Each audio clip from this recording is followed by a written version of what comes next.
How is it going, everybody? It's Riley's Red Zone here for the NFL draft. The Jags now are on the clock with the first pick. So it's officially, the draft is officially beginning now. I'm finishing up making sure I get all the posts out everywhere that we are live streaming right now. Tonight is going to be a very fun night. We're going to be talking about players, talking about teams, and reacting as madness is going to unfold figuratively in the next few hours. And we have no idea what's going to happen. Even the number one pick, more so than in recent years, is a mystery. So this is going to be very interesting to figure out what the Jags are going to do, because there's been a lot of talk. Is it going to be an edge rusher? Is it going to be Hutchinson or Walker? Could it even be an offensive tackle? It sounds like there's some disagreement within the war room even of who they're looking to take number one. So with that being said, let's take a look at their depth chart right now and kind of take a look. I'm going to post something here to make sure everyone's aware of the stream. But I do agree with the logic here of I do think they could use some other positions, but edge rusher, just the value is there in this draft. There's three guys that are absolutely phenomenal that could be worth a top pick. And I think that although it isn't their biggest need, K'Lavon Chaisson hasn't really developed into what they would hope. And so I definitely don't think they need an offensive tackle, even though offensive tackle is perhaps, I think, for example, Ike Ekwonu is a very, very solid player, might even be in contention to be the best player in this draft. But I do think their needs line up. They just franchise tagged Cam Robinson. I don't think they're going to go that direction. I think they're going to go edge rusher. I would be shocked if it were to be Travon Walker. I think it very well could be, but as a perspective of who he will become as a player, I don't think that's a solid fit for him, and because he needs time to develop. And Aiden Hutchinson's ready to go right now. So I'm interested to see who they're going to pick with this first overall choice. I really think that they should go with Hutchinson, is my personal belief. I think he offers the best potential as the best value. He's a safe choice. I feel like when you go number one, you want to go with a safe player. And I think that Travon Walker would be the opposite of that. And they very well could do that. He has the upside. But I think that the best fit here would be just go Hutchinson, get a nice defensive piece for your rebuild. They have the offensive weapons. They have the young quarterback. They spent money at receiver this offseason and at tight end. So I think their offense is actually pretty solid. And so I think they would be best to go with Aiden Hutchinson. Travon Walker maybe wouldn't be the worst choice, but I just think that he needs time to develop, and I don't think Jacksonville is the best spot for that. So I'm interested to see what they're almost halfway through their clock now. Okay, here I'm just finishing up.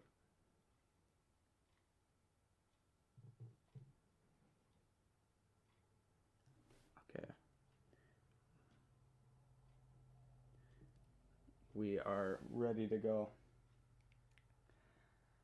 So, I don't know what else there is to discuss for the Jags. It really comes down to this. What are they going to choose for their first overall pick when it comes to their future here? I think that they should go with a safe pick, personally.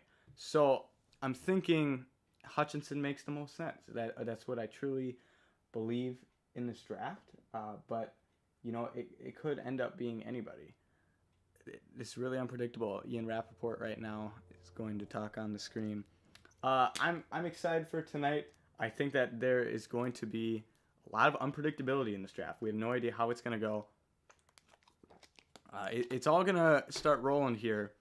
I think if things go relatively predictable, I say once that third pick comes around here, the Texans apparently might be making a surprise choice. The pick is in for the Jaguars. So they've had months to think of this decision.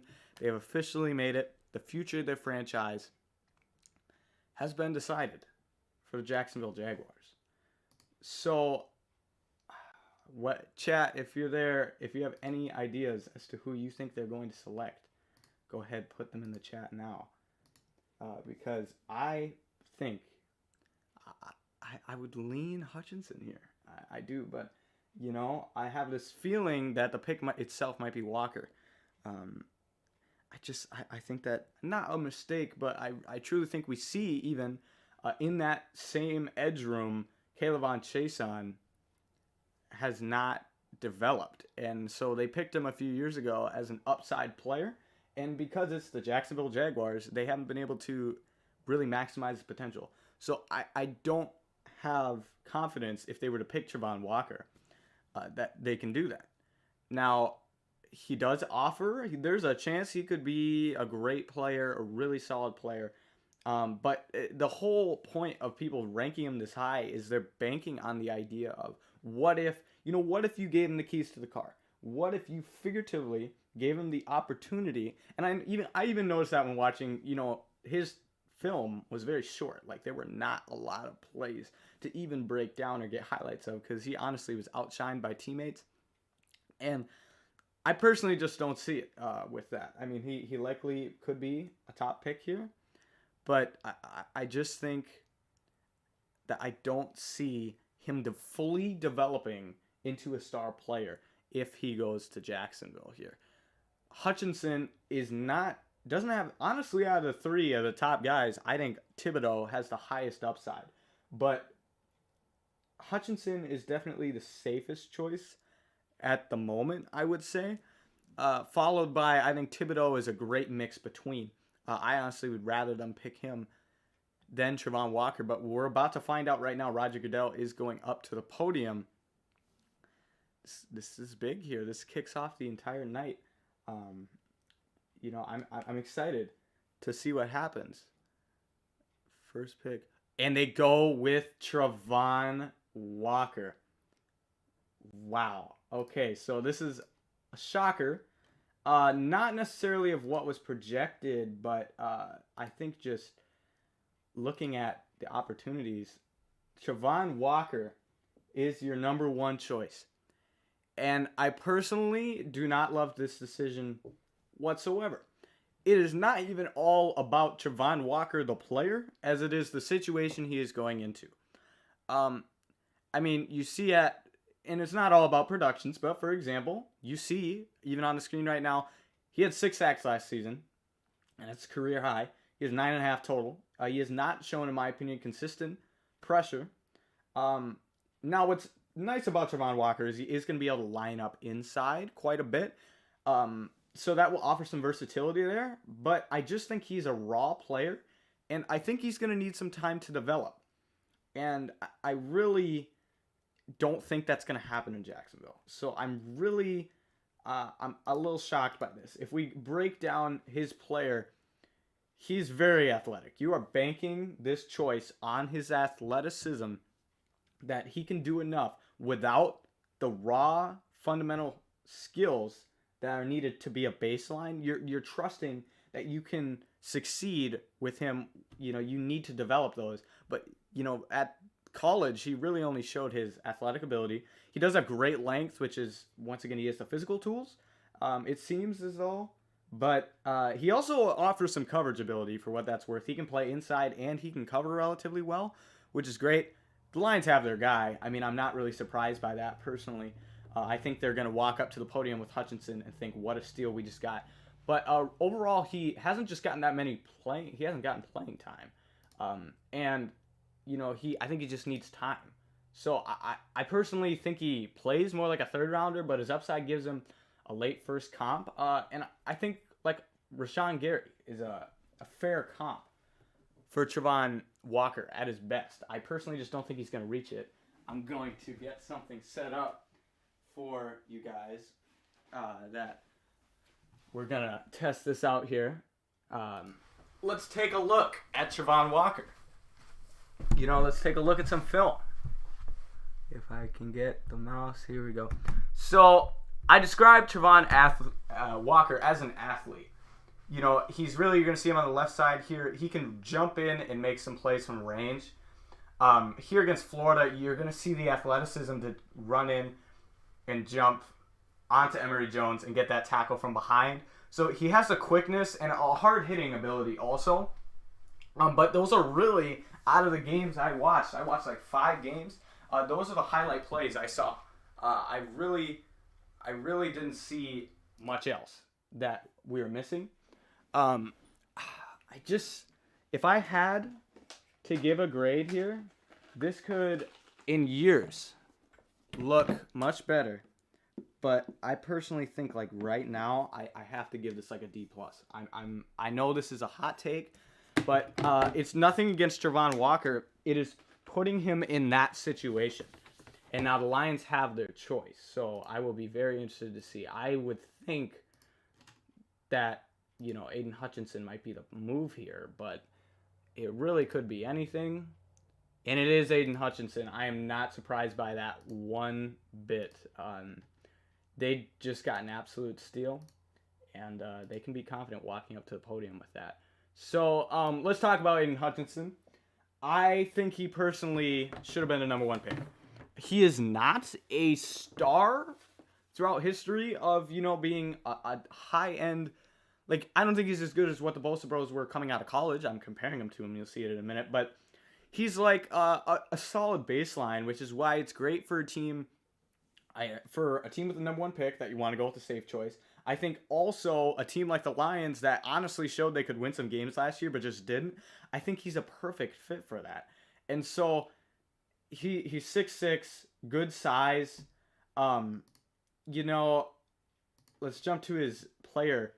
He offers a lot of power from the physicality range. And I saw a lot of people knocking his length. I personally saw the opposite. I saw him being able to really reach out for some tackles, and even against Ohio State, and I thought that was really impressive. He has a decent amount of baseline moves that I think will help him at the next level, specifically the spin. He started experimenting with some swim moves also, but I think that, you can point to his weakness, 1 year production, but I truly think it's not a big deal.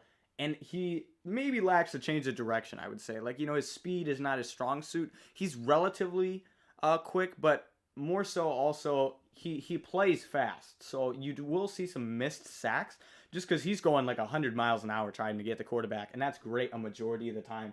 But he will end up missing some sacks because of that. And so I had him as a top 3 grade. I compared him to Joey Bosa.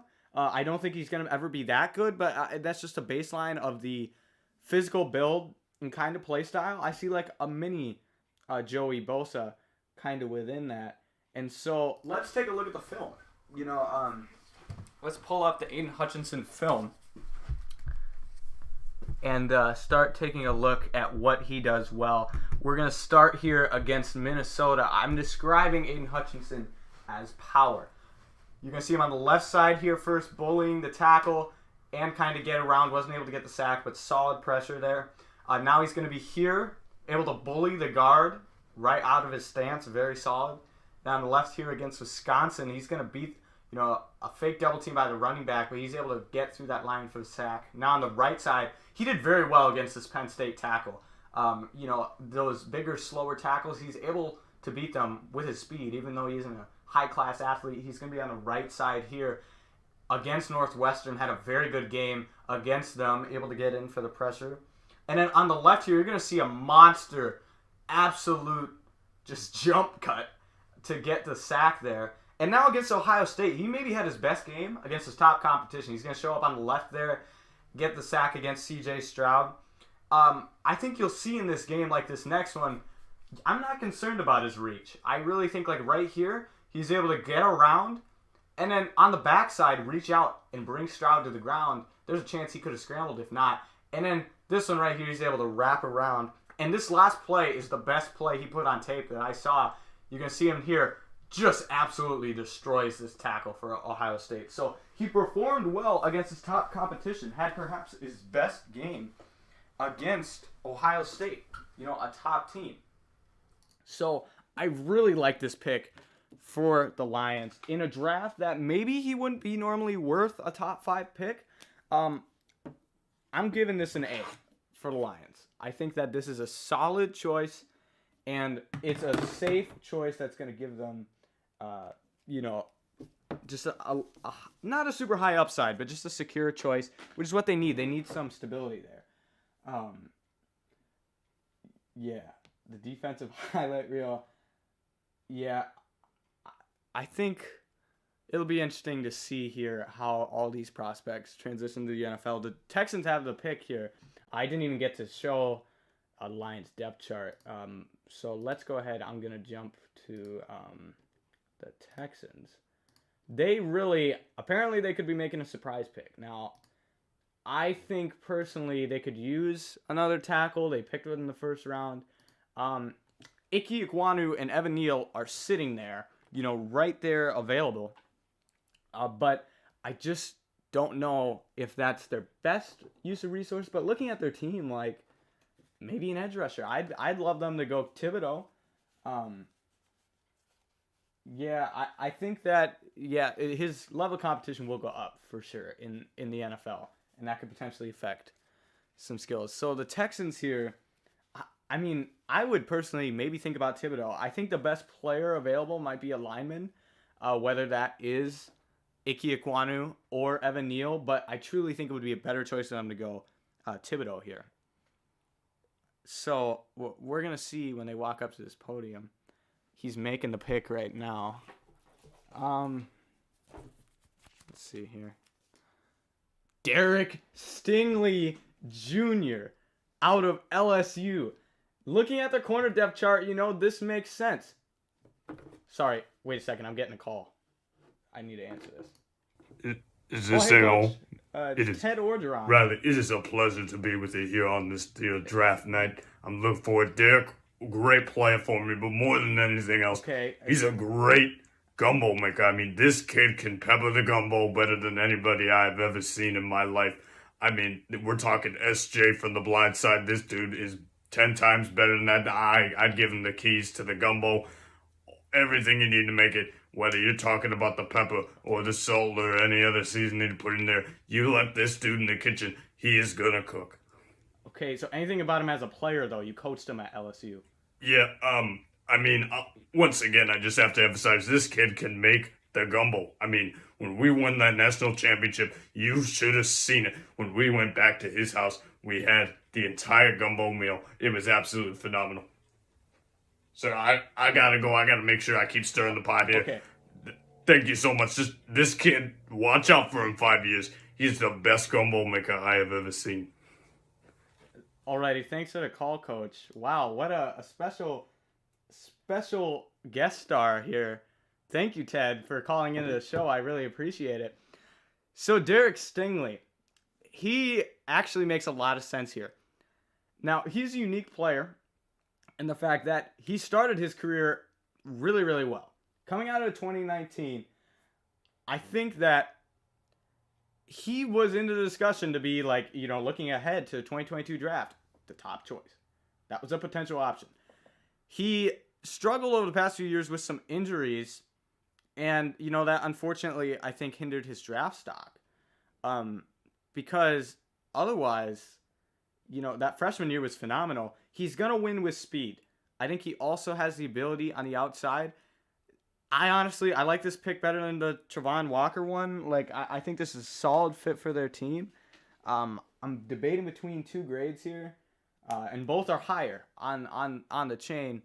I think I'm going to roll with, I was thinking originally B+, but I think I'm going to give this grade an A-. I really think that Stingley offers the upside, and for Houston, I like it that they didn't, they picked a position of need, but also got some solid value. It wasn't an absolute reach for them to go ahead and take Stingley here. The Jets are now on the clock. They have two very high draft choices, and let's go ahead and take a look at what their options. So I like the Stingley pick overall, and we heard from Ted. A great player and knows, what to do in the kitchen too. So looking at the Jets, they really, I think, could have used Stingley. Now, Sauce Gardner is still out there. But otherwise, you look at this roster, maybe you get another edge rusher opposite Lawson. But this team, I think, has potential to really be solid. I loved Zach Wilson last year. They have some edge rush presence. Their linebackers could also maybe be used, but it would be a reach here. I'm really thinking Tackle too. Actually, I forget there. They have Becton, who's solid, but has maybe dealt with some injury. But I think that they could use a right tackle. Now the thing is, the two guys out there are left tackles, so you might have a Penei Sewell situation, or maybe you kick Mekhi Becton out to right tackle. But they really, I think, could use that. Icky and Evan Neal are both solid. I'm thinking, though, we might get a Sauce Gardner pick here. They really need a corner. They needed it last year, too. I just think you're lacking in that area. When you bring in DJ Reed from Seattle and he's going to be your, potentially best outside corner, he might be even better. I think Bryce Hall's a solid player, but, that's something to look at for sure. I think that Sauce, this may be a quote-unquote reach for his initial value, but when you're looking at who's available, I think it comes down to if they're going to want to move a tackle to an opposite side position, or picking maybe a reach with the player, but they could also go Thibodeau. But I like the players they have there, though. With Lawson, Franklin Myers is solid.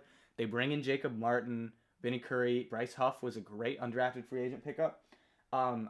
They really could go a number of ways here. I have to grab something right here. They really could go a number of directions. And I think that Sauce Gardner might make the most sense in this case. I think that the pick is in. They seem happy about whatever they've done. Wow, this is quite a interesting dilemma here. They really have a few options and could go a number of ways. Chat, do you have any thoughts on what the Jets should do here? They're going to have another choice, out there. So they'll get another shot to make their choice of who they want. Does that affect what their decision is now? Perhaps it does, because they know what's the value going to be at. For example, haven't had any linemen taken. We've had 2 edge rushers go off the board. They've also had a corner go off the board earlier than I think a lot of people were expecting. So it might come down to, what they think they could do at 10. And they could move with that 10 pick too. They could move up or down. I think corner's the biggest need. But I think that this may be a quote-unquote reach for value, but I think Sauce Gardner might be the choice here. I would like Thibodeau. I think he's the highest potential. Otherwise, Ekwonu and Neal, you'd need to flip them. And, that's been okay for Penei Sewell, not ideal. So I think it would be better for them to go a different direction. So I think that they should go tackle. I was not expecting that Derek Stingley pick that early. It's a solid choice, though. I really think it fits him. Here's the pick. The Jets select. I think it is. Yep, Sauce Gardner from Cincinnati is going to be your selection. So Sauce, Mr. Gardner, is a very good press corner.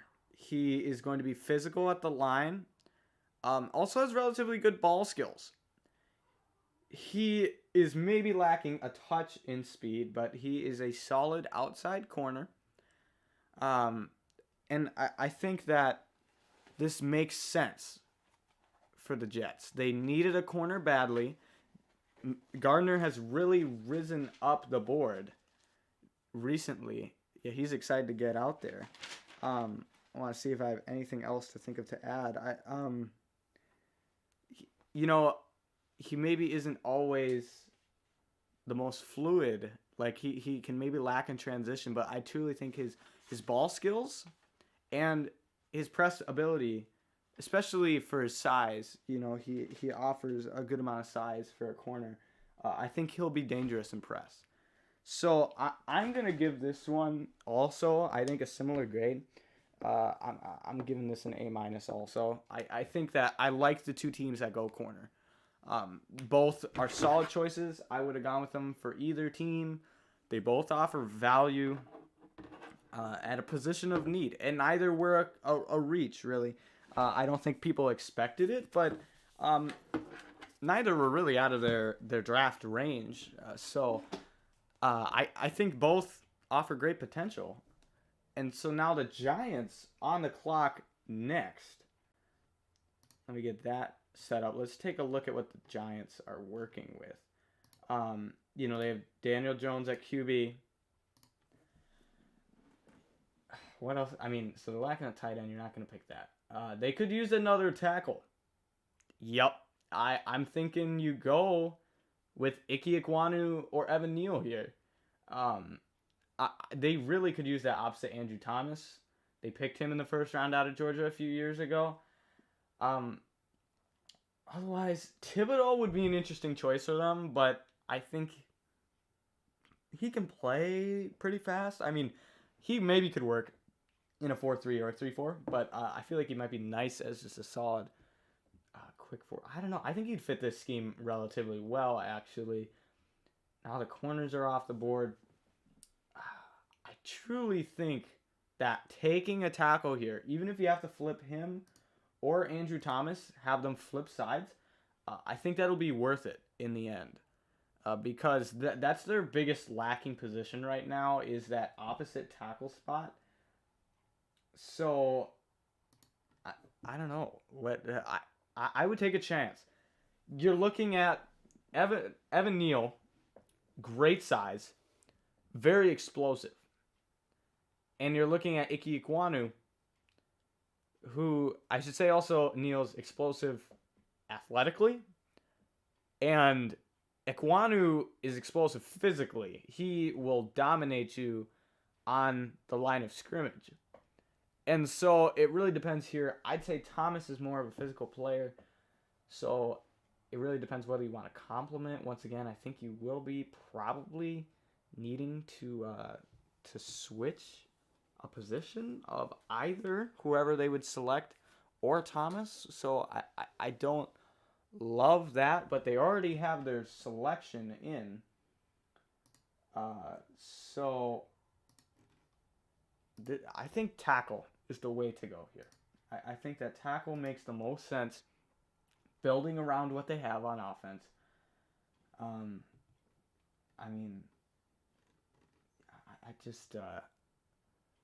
I think that's the only choice, personally. Thibodeau would make sense. I'm looking at who else, really. They could somehow pick Charles Cross too, but I think, to me, Ekwonu or Neal are ahead of him. And I think either of those two would make more sense. So, Evan Neal or Ike Ekwonu, we knew that would be a debate for if you're picking a tackle, but this early, pick number 5, the Giants, picking potentially a second tackle, who then I think now it would be like 3 years in the first round, I think would be what would happen there. I think they need to pick a tackle. I think they do. That right tackle position is absolutely lacking on that offensive line, and I really think they could use an upgrade there. The pick is in. They seem happy with the choice. I know I keep going with it, but I'm liking them going tackle. Carolina, the team after them. Oh, I forget. New York has 2 picks. If they could, now hear me out. I forgot about that. There's 2 or maybe even 3, even if you like Charles Cross. I think that having 2 picks, you can either pick who you want now, trade back with that, 7th pick, or you could pick Thibodeau and get one of the 2 tackles you're looking at. That's what I would do personally.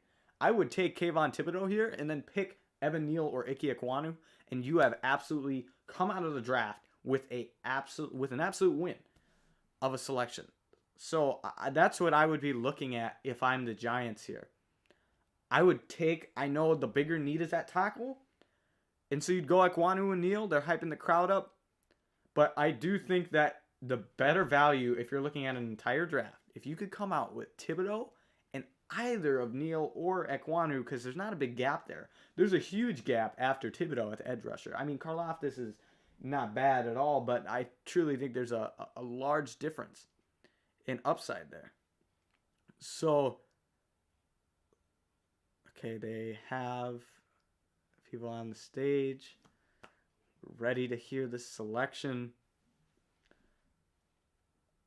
Hyped up. Love to see it. The excitement here. Here we go.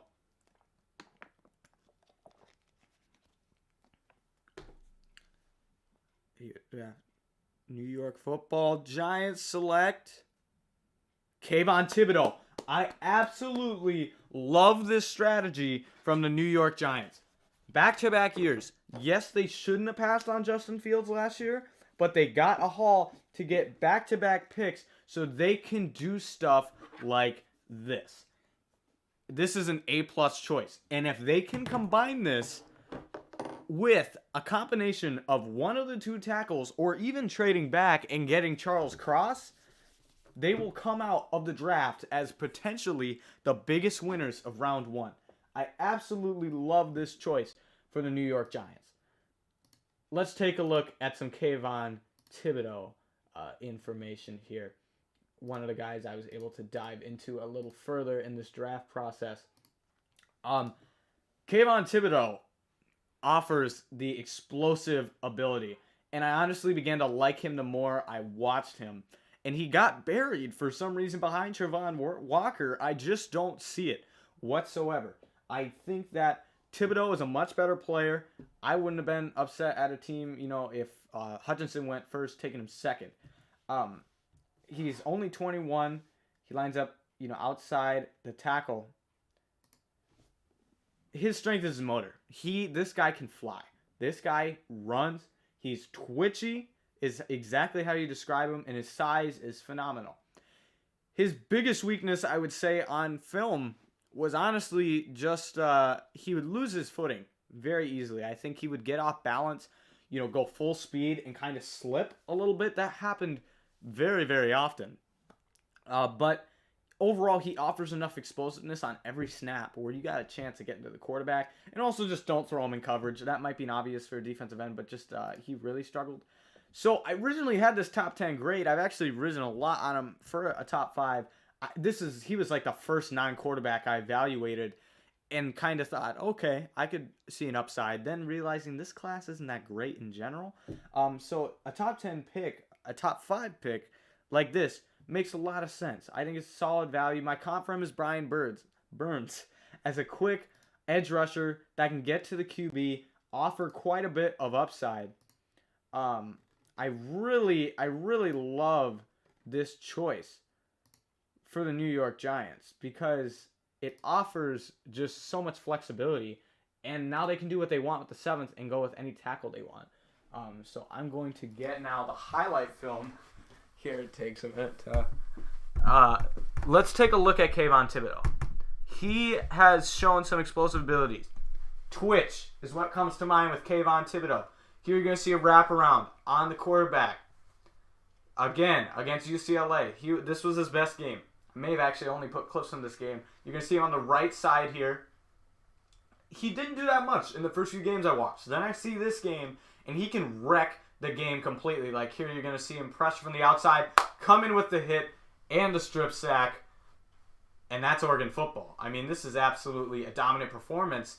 And he's going to show up on the right side again here. Some pressure, wrap around. That's a hard hit on the QB. So at his best, like this, Kayvon Thibodeau might even be, in the end, the best edge rusher in this class.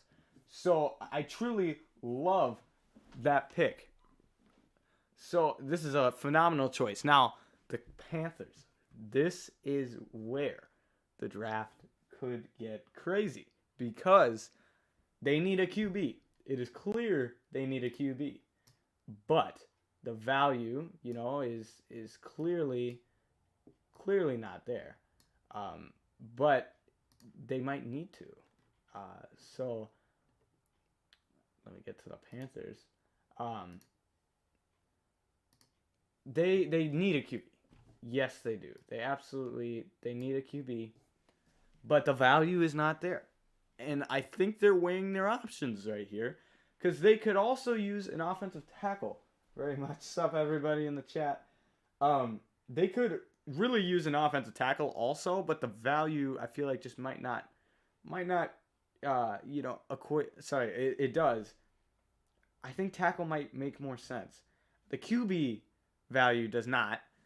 Tackle, they could choose anyone they want. Now, I originally thought they were going to maybe have to reach here for Charles Cross, but they really have their choice of any tackle they want. So they could go Ekwonu or Neal, but I think that they might honestly look to, I guess the pick is in. I was going to say maybe look to trade down a little bit is what I would have maybe done, but I think they only have this one choice, right, in the first round.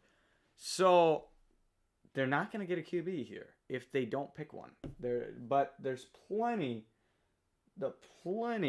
of options. I think there will be at the end of the night at QB. I'm not concerned about the potential for QBs tomorrow, which is great for me because that's what I know. I know the most about the QBs in this draft out of any position, and I've highlight film for them set up and already ready. So I'd love to have that tomorrow, be able to show off a lot more of the players. So tonight, though, I think with the pick being in, I think that a tackle is going to end up making the most sense for them to go with. I think that that's where the value lies, and it's where the needs lie too. It makes sense from both sides. Carolina, I don't think it's going to be a solid team next year, unfortunately. So they really, in my opinion, shouldn't just choose a QB just because they need one. There's always a crazy chance that Malik Willis just slides his way in. Thank you very much on the merch.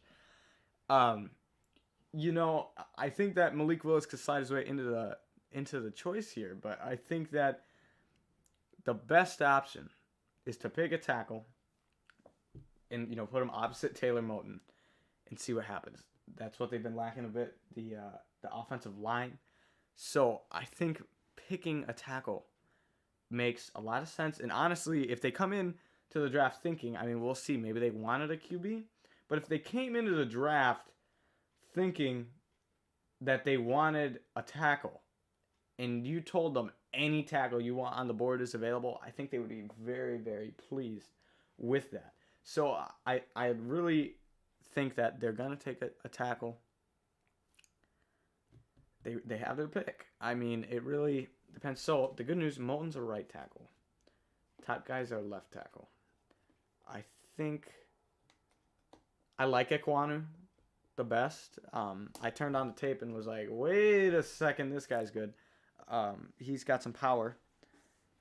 But I think that Evan Neal also offers some physical skills. Might be a better floor, and Ike Ekwonu is a high ceiling. I see some physical dominance from Ike Ekwonu that you maybe don't see very often in the draft. So that's why I think that would be a really solid choice for them. Let's see here. Last 5 picks. So, this makes sense. Nothing crazy.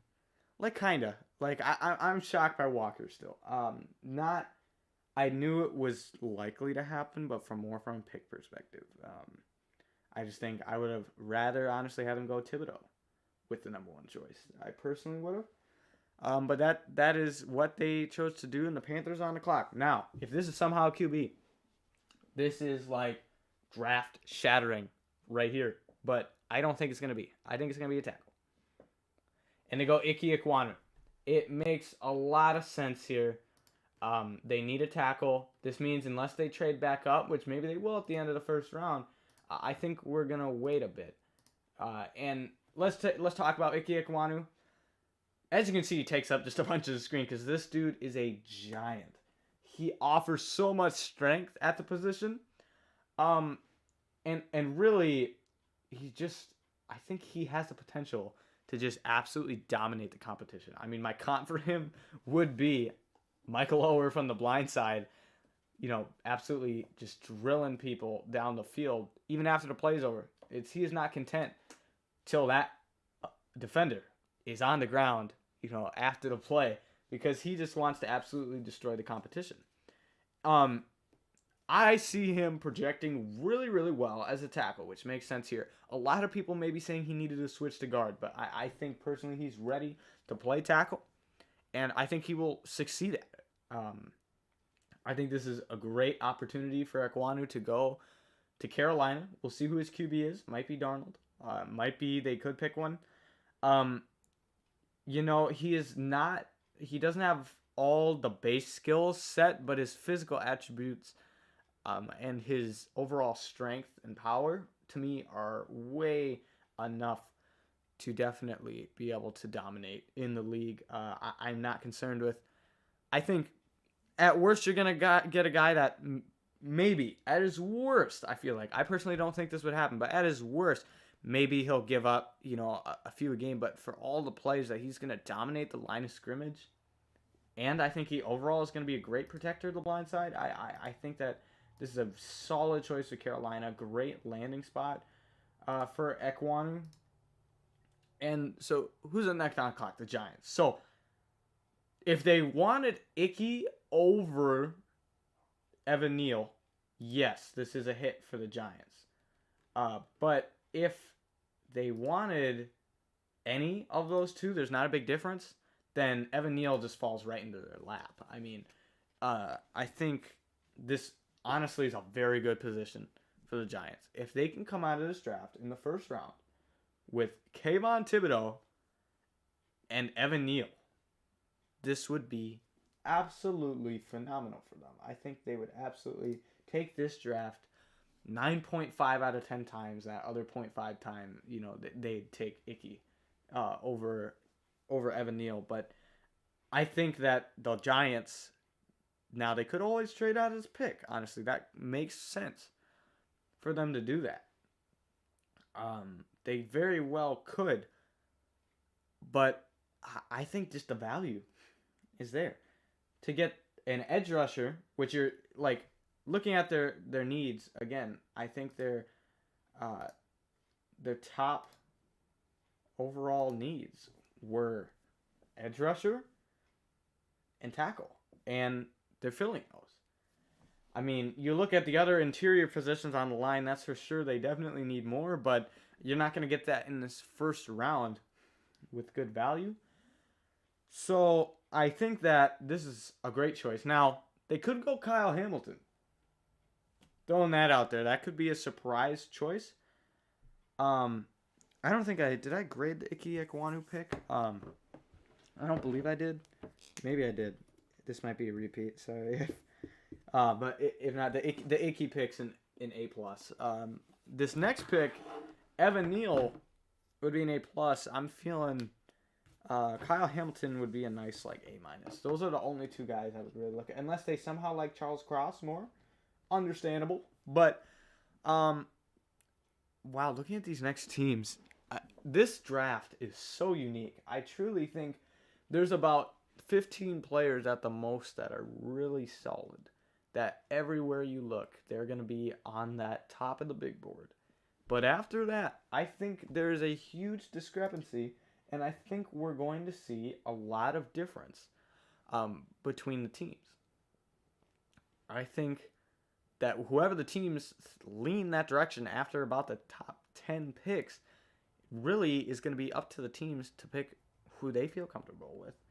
And so I think the Giants, though, here should go Evan Neal, stick him opposite Andrew Thomas. This would be an absolute win for them if they could end up with Kayvon Thibodeau and Evan Neal. So Goodell's making a choice here. We're going to see, I guess, what... and it's Evan Neal. The Giants, everybody, have come out of this draft as absolute winners. They have absolutely won this draft so far. This is the best value any team has had in this draft, is to get two guys who are in discussion for top 5 picks. Maybe even all of them had a case, I think, to be picked as early as 3. Both of them. I absolutely love this choice. I love this choice for New York. So, like, Evan Neal is a physical specimen. I mean, he is 6'8", 345, absolute giant. So he offers all the the physical, like, strength also. He has some long arms, and he explodes off the ball. For his size, he's very, very fast, and he offers position versatility, which is awesome for the Giants because they're probably gonna. He played primarily left tackle, but this year he played all positions except for center. He played all positions there. So he really can do a ton. I think that this is a solid choice. He can move over to that right tackle spot. He played some this year. So actually I was confusing the stat with Kenyon Green played all but center, but still Neal played right tackle. He did play right tackle, and he also played guard. But he's gonna slide right in there at right tackle for this team, and that's gonna be a very good value. I absolutely love this choice for the New York Giants. They have come out as winners. Now, this is our next QB watch potential. Is the Atlanta Falcons. They picked up Mariota. They trade away Matt Ryan, and they pick up Mariota. And now I think he's a great bridge QB. This roster, like at receiver, you see they're absolutely struggling at the receiver depth chart. I like Olamide Zaccheaus, and he might have the best chance at being the number 1 receiver there. He's the only guy with experience in the offense, in that top few. So, I like them picking a receiver. Now, it'd be their choice. They're going to have options. They could go with Jameson Williams. They could go with Garrett Wilson. They could go with Chris Olave. Maybe even somebody else if they really... Treylon Burks potentially could be the choice. They could also use a safety. I think Kyle Hamilton is still in the discussion right here. I really think it comes down to that, though. Edge could also use, but I think they need some quicker guys, and I don't think Karlaftis really fits that mold very well. I didn't even mention Drake London at receiver for them. So, I think they're going to take a receiver. They have their choice. But Kyle Hamilton is a wild card that potentially could make his way in here. So those are the names I'm personally watching out for this pick. Not only do they just need receiver, but also the Calvin Ridley situation. He gets suspended for the entire season. He's out. They really need a receiver badly for success. So the pick is in. I personally think that it'll be a wide receiver. So if we're looking at it, Jameson Williams has absolute over-the-top speed. You have Drake London, who former basketball player, physical on the outside. Treylon Burks, after the catch, phenomenal. Chris Olave might be the safest. He might have the best hands. Might be the most consistent. Garrett Wilson, solid catch radius, can go up and get the difficult plays. They really have all their options at QB. At wide receiver. And so they technically do their options at QB. Let's see about Seattle next pick. I'm interested to see what Seattle does. They could be, they might have their choice at QB, but I'd rather them maybe just trade in later in the first round. And maybe, but I just think, let's see what the Falcons are doing. I'm predicting a receiver, but I also think it honestly might be Kyle Hamilton. They took a long time in that pick. they had to have known what receiver they like. So I'm saying Kyle Hamilton. And they take Drake London, the receiver from USC. So as mentioned before, he was a basketball player during his freshman year at USC. And he is a physical, he's like 6'4", 220. Great job, with his frame. Has a solid catch radius because of that. Maybe doesn't have the speed, which makes sense. He's a tall player. And looking at the depth chart they have, what's up? This makes sense for them. They have a quick guy in Zacchaeus and, like Demir Bird and I guess like Auden Tate's a physical player too, but Kader Hodge, those are all quick guys. So it makes sense to me to take a physical receiver. He's going to come in there and be the number one right away. Love this. Great fantasy option if you're looking at fantasy. So I'm not going to say that Drake London is a clear-cut number one receiver in the draft, but I think they fill a need here, and they did exactly what they should have. So I'm going to pull out the first B of the draft and give them a B+ for this one. I think that this is a good choice. They fit a need without necessarily reaching. They had their choice. And so I'm with the receivers, I don't think there's a clear-cut number one. So I'm going to respect the teams for picking who they think is the best choice for them. And for them, that was Drake London. And that makes a lot of sense. Physical receiver. Be that X guy. So let's take a look at the Seattle Seahawks. I am the most excited to see what the Seattle Seahawks do than I think any other team so far in this draft. They need a QB on paper, but I feel good about Drew Lock for a year. That's what I would do. I would look, they pick up Uchenna Nwosu. They lose a lot in that edge rusher room. Even players like Benson Mayowa were pretty solid for them, and, they let go of them. I mean, looking at what else, I like George Karlaftis here. I'd say Kyle Hamilton, but they have all the safeties. Charles Cross, actually. I forgot he was still there at tackle. He I think it's him. Maybe they go Karlaftis, but I think Garrett Wilson to the Vikes. I mean, the Vikes have options at receiver. I think if McDuffie is still there at corner, I think that's going to be their choice. But I think that's a possibility. I think that the Seahawks are about to change this draft. Could potentially. Or not. They're either going to risk it all, go QB or something, but I think that Charles Cross makes the most sense for them at offensive tackle. I think that would be my pick. I think they really have their options here. Wow, I can't believe we're already 25% of the way through the draft. This is crazy. This choice, they're still on the clock. Could they think about trading back? Is that an option? Potentially. I'm really saying unless they for some reason love a guy at QB, or love Charles Cross, I think Karlaftis and anybody else they would take, maybe Devin Lloyd to go with Jordan Brooks, or who else?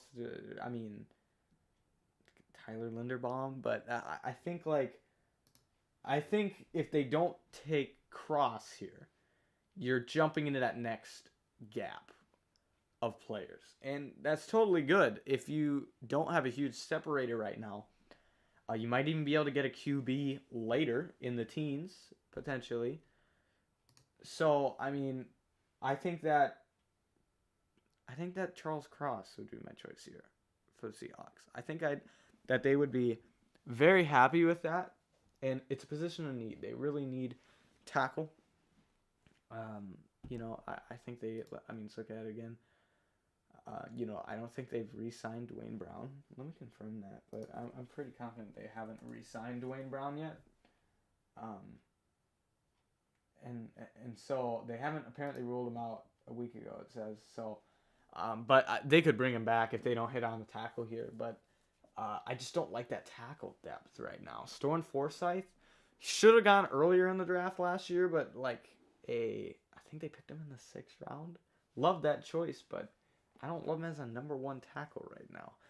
So I'm saying Charles Cross. Otherwise, after Charles Cross, you're really entering a different level. I think you're just entering a tier gap there. Wow, this is, I think, the longest the team has taken. At least it feels like it. But it's two and a half minutes almost here. Do they have the pick? No. Yep, they do.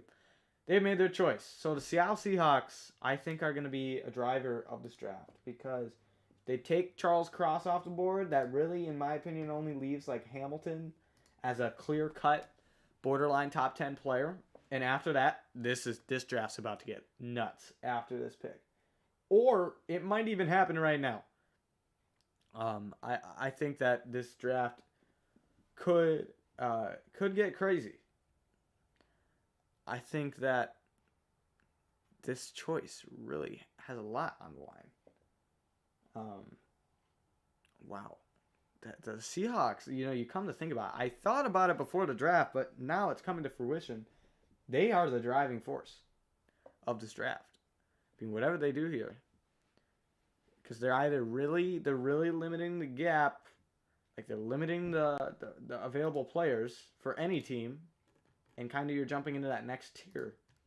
Or they could get this whole thing going with the QB. And at that point, I think dominoes start to fall. You might even see some trade-ups. You see a team like the Jets with, 2 top 10 picks, maybe even trade back. Otherwise, you see that later stretch, New Orleans and Pittsburgh. That could be some team. Those could be some teams to watch to trade into this top 10 if they really like a QB. Looking at it, though, if somehow the QBs get past... Wow, New Orleans, I didn't even realize has 2 picks there. Yeah, that makes a lot of sense. If it gets past Pittsburgh, you're going to basically need a trade up. Oh, I forgot about Jermaine Johnson. Yeah, I didn't see him on this initial list I was looking at. Yeah, Jermaine Johnson actually makes a lot of sense. I don't think here, but I wouldn't be surprised. I think Charles Cross. Sending it to the table. That's what I would do. I would take Charles Cross at tackle. Fill a need. Your biggest need, I would say, much bigger than QB, is that tackle spot. You bring back Dwayne Brown, and you're back to, you're starting to get a decent offensive line there. But, they would have to move Cross if they did that. But I think let's see what they do here. Here's the selection. Goodell's up there. Charles Cross. They do it. Yep. Good job. Good job, Seahawks. You fix your line, which is important if you're going to take a QB at any point. This is exactly what they needed. I'm not saying Cross is as good as Ekwonu or Neal, but you hit this big tier gap after that. So I'm saying this pick is phenomenal for the Seahawks. They didn't reach. They didn't rush and pick a QB when they didn't need to. They build the pieces around it so they can pick a QB and have that QB succeed. I absolutely love this choice from the Seattle Seahawks. And so they did a quote-unquote boring pick, but it was the right choice. It was the right selection.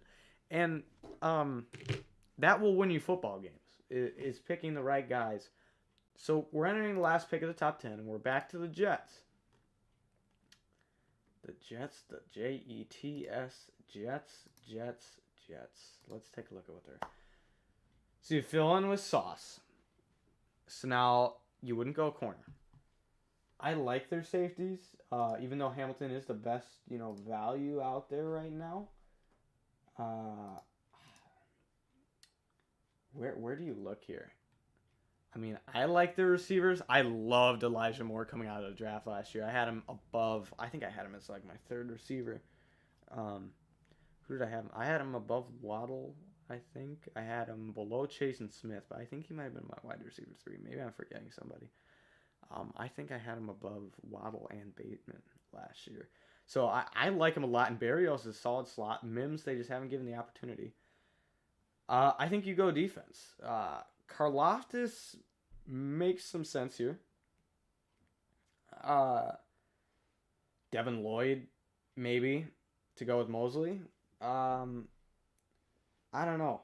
I think I would maybe trade. I mean, ideally, if I'm the Jets here, you filled your biggest need. I'd trade back. I think I would. I just looking at who's out there, I would trade back. I just don't see a. Like, I should say this. The Jets actually have a decent roster, looking at it like this. They have a solid, some solid pieces to build around in the draft. In the draft, they can build around what they already have because they have a solid roster here. Not expected to trade for Debo. Okay, I mean, Debo, we'll see what happens. I don't think he's getting traded today. Who would even take a chance on that? I don't think I would. I don't think a team would do that. Maybe. I just feel like that should have already happened today. Well, Jets are making a pick. I feel like, see who they have. Yeah, I think Jermaine Johnson would make sense here too. Devin Lloyd. Okay, so I'm saying it comes down to. Yeah, I don't think they need Hamilton. I think it is down to Lloyd, maybe Johnson. I think Jermaine Johnson might be the pick here. I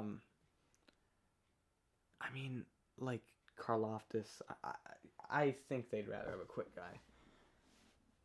I like Jermaine Johnson, and they go with 2 high upside guys with Gardner and Johnson. That's what I would do.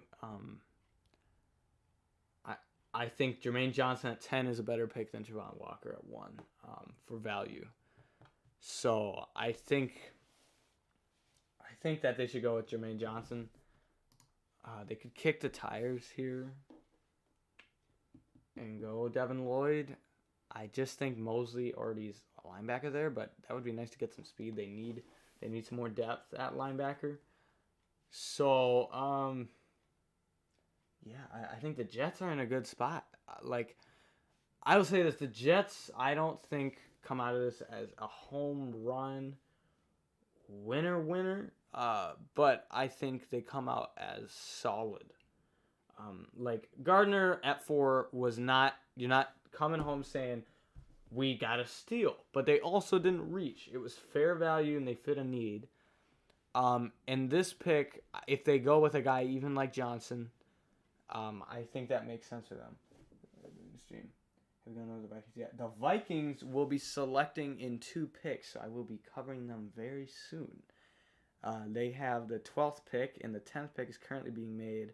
So only one team really to wait, and then we will discuss the Minnesota Vikings. And Garrett Wilson goes at number 10. Well, sorry, Goat Guy. Wilson's not going to the Vikings for you. I don't think the Vikings personally would have picked a receiver. Let's take a look back at this Jets. So I threw out the possibility. Wow. Okay, so this would really be good for their depth. I don't like it for fantasy because I thought Elijah Moore could have a huge breakout, but now you're going to have kind of that. And so Berrios, I guess, is who takes the hit. So Wilson's going to have, the catch radius and a solid change of direction. He's pretty good after the catch. He struggled against press a little bit, and his strength, is not incredible. He has, decent size. He's 6 foot, 185, but he really flashed onto the scene this past season and put up a really solid performance. So, a solid choice, I would say overall. What would I grade this one? I don't love it though. I'm kind of torn on this one. Like, I just think there were better options, but it's not bad value. I'm kind of split between Okay, I'm gonna give him. I'm split between a C plus and a B minus. I'm gonna give him a B minus here.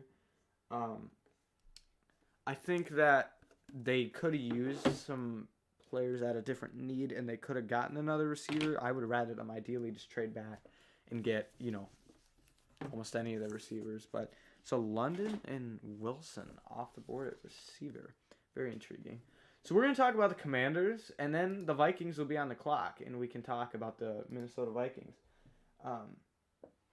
So let's talk about the Washington Commanders, just rebranded to the Commanders this year. And, they have a decent roster, actually. They just need the QB, and they decided to trade for once, and that was an interesting choice. I don't know if it was the best decision, but I think it was a decent, not the worst. Offensively, what are they looking at? Let's see here. So if they go ahead, they went with Garrett Wilson. So I know. Oh goodness. The Saints trade up. We have a switcheroo on our hands. The Saints have traded up. Is this for a QB? Is this for a quarterback? Is the ball about to start rolling? Are we ready to rock and roll, folks? The draft, I think, is about to go crazy. Who else would they even do this for? Let's look at their... I don't think they do this for a D lineman. They could use Devin Lloyd. Are we really looking at a QB here? I mean, look at their team. They have a really good roster. Maybe a receiver. Maybe they see the run of receivers and they want to go with like Jameson Williams or Traylon Burks. Dang, what is this gonna be? QB or receiver? I'm throwing Devin Lloyd out there as a reach, but I think they traded up for I just don't get why they would trade up for a QB unless they think Washington was going to take one. Because we know Minnesota's not taking a QB, I don't think. Now they could. I shouldn't say that. They definitely could. That could be a game changer. That's not out of the question, but I would say it's not likely. It's not likely the Vikings take a QB. It is not likely the Texans take a QB. Ravens aren't taking one. Eagles could be one to watch if they don't like Hurts, but so how far do they move back? This is smart. Washington able to trade back. New Orleans only using one of their first round picks. They have another one. I think they'd be better to pick a QB with the second one. I think here's my theory. I think the Saints here, I think they're gonna go receiver because the run has started. I think they're gonna go. I'm feeling a Chris Olave. I'm not saying he's the best receiver available, but I'm feeling a Chris Olave pick from the Saints. And then I think that they pick a QB with that later choice. That's my prediction. They're taking their time. I think they go receiver just because the run started. The receivers are starting to fly off the board. There were no top 5 clear guys, but then there were a lot of guys that start, I think, making sense in this range. In this 8 to the teen range makes sense for all the receivers. So wow, the Saints with the shocker of trading up. I did not expect the Saints. Well, I guess that kind of makes sense with them needing a QB, but this early to do a QB, I don't think makes a lot of sense. I think they can get the same QB, maybe even at their second choice, which is why I think they should take a receiver here while they're on the board. Maybe they think Minnesota's taking a receiver, and that might sound crazy. I personally would rather see Minnesota take a QB than a receiver, believe it or not. I think they're fine at receiver with Jefferson, Thielen, and Osborne. I think they'd be good. I would rather see them. I think Trent McDuffie's going to be the pick, though, for the Vikes. but the sick is in. Any thought? This is. I am. Is this our first? Yeah, I think this is our first trade. This is our first trade. I think we will see a lot of trades at the end. So what did they give up? A third and a fourth? Okay, so the Commanders gave up a third for Wentz, I think. So then they get that back, basically. And a fourth to move 5 spots. That's pretty fair on both sides. I think that makes sense.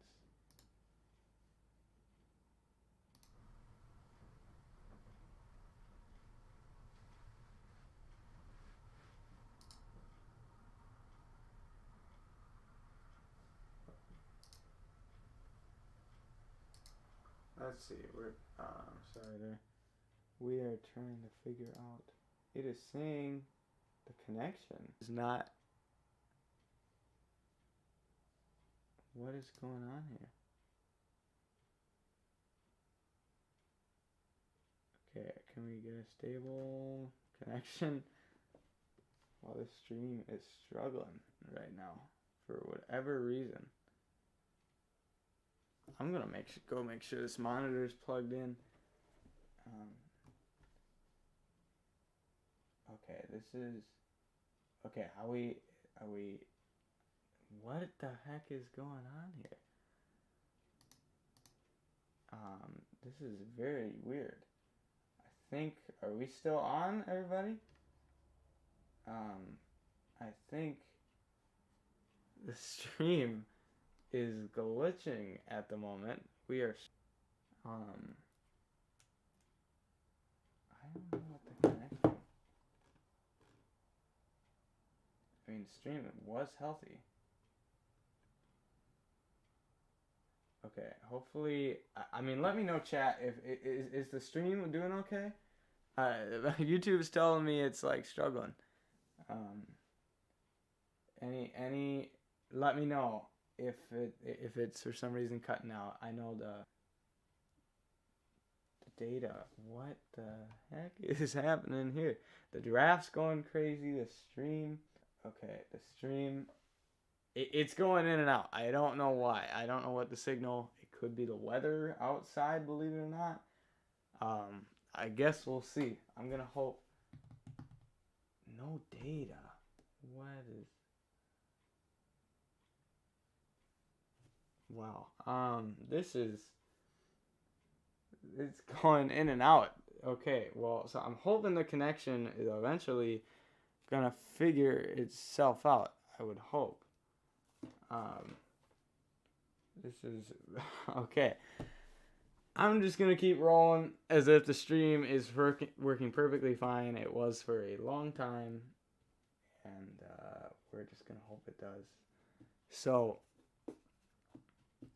yeah, okay, it's just moving a lot, but okay. Pick is in. Austin Eckler is up there to make the choice.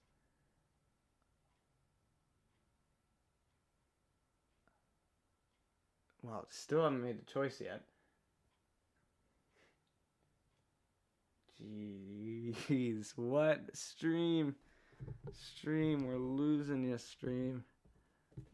I don't know how to fix this. I don't know how to. I can't really. I guess the internet is just not handling the stream. It's cutting out a bit. Okay, I think we're gonna hope that it stays a little bit. But I don't know what happened. It just like all of a sudden switched. It was running perfectly fine. So I'm just gonna keep rolling. And I guess we'll see. Okay.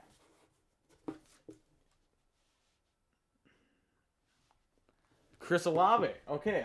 Stays up, but I did predict that a minute ago. Right before I said I was feeling a Chris Olave choice, and that's what they do. But here's the thing. They needed a receiver. It's a safe choice. it's a safe choice. But I think that they didn't need to trade up for him to do this. So I'm going to give him I think that I like the selection of a receiver, and Chris Olave is a solid choice. But I think that they didn't need to trade up. Okay, let me know, chat. Is the stream even like viewable right now, or should I stop it and restart a new one? Because I think I want a good viewing experience. Let me know if it's bearable right now. I'll keep it going so we can have the chat and everything stay. But if not, I don't know what's going on with the stream. It seems to be cutting in and out a bit. I don't think there's anything I can do really, unfortunately. There's a chance I might be able to get a crazy long Ethernet cable. I might do that. Actually, I might see if I have a Ethernet. I might go direct connection. So I'm gonna go on the break slide here. I'll be right back. I'm gonna see if I can make the stream a little bit better connection.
Okay, I've got the green light right now.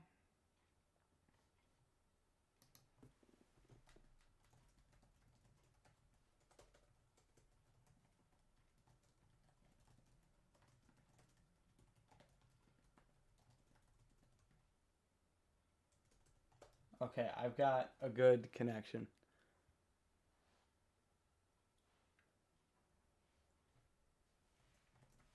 Okay. Okay, I think we're back. I have a green connection again. That was really weird. I think we're good to go. Jameson Williams is the pick for the Lions. So they trade up with the Vikings. How far back did the Vikings go? Wait a minute. That's the end of the 32? They trade back to 32. Okay, so from the Lions' perspective, I'm assuming they traded the 32 pick. Jameson Williams, they needed a receiver. Once again, don't know about trading it. I'm going to give it a B+. I think he's a solid receiver. I don't know about trading up for it. Maybe I think that was worth it, though. Yeah, I think that works. So that's a decent choice. I think we're back. Wow, we're it's pretty behind now. Cool. Okay, I think we're back on the stream here. The internet just broke down for a minute. So the Vikings trade down. Wow, I was getting that situation figured out. We just had to connect a super long Ethernet cable. I'll have to show you guys the behind the scenes sometime. That is all the way across the room, getting from the router to the laptop, and now it should be working pretty well. So this latest trade, we pick at 32. Oh, what did we?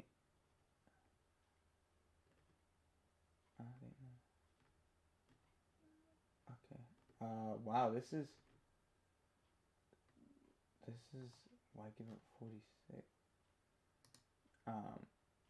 So they go from 12 to 32. This looks not good actually for the Vikings. Apparently, it's good now. The Green Bay has not picked yet. They are picking. It looks like relatively soon, and now the Eagles trade up. Okay, so a lot of stuff has just occurred. So let's see what the Vikings got for that trade. Vikings trade. Oh, no way. Oh, this looks terrible. Wow. This is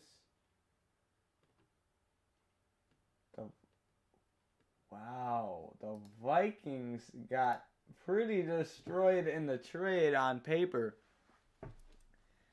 This is interesting. So they move back from 12 to 32.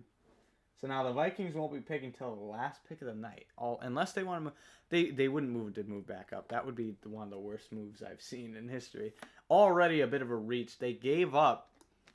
So they gave up their first and their second, and they gained the last pick in the first round, like the second pick of the second round, and like a third round. It's not awful. I would like that move if the Lions are picking in the 20s, but last pick of I don't like that move very much. Now, the Eagles. Let's take a look at the Eagles. They do have their pick. Wow, I'm a little surprised by that. I wasn't totally shocked to see the Vikings move down, but all the way to 32 and to not, as people are pointing out, to not net a first-round pick, especially with a division rival. I mean, that's a little... sorry, they're not even on the clock. That's what I'm just thinking, but they could use some... The Eagles trade up. So I gotta catch up. What do the Eagles need? Who's available? Kyle Hamilton, right here. I think that's the pick. They could use a safety. Best player on the board. Bingo. Turn the card in. Kyle Hamilton right here. That is the move if you are the Philadelphia Eagles. Yeah, I am a little... I'll trust the process, but that the Vikings trade there, not good value in my opinion.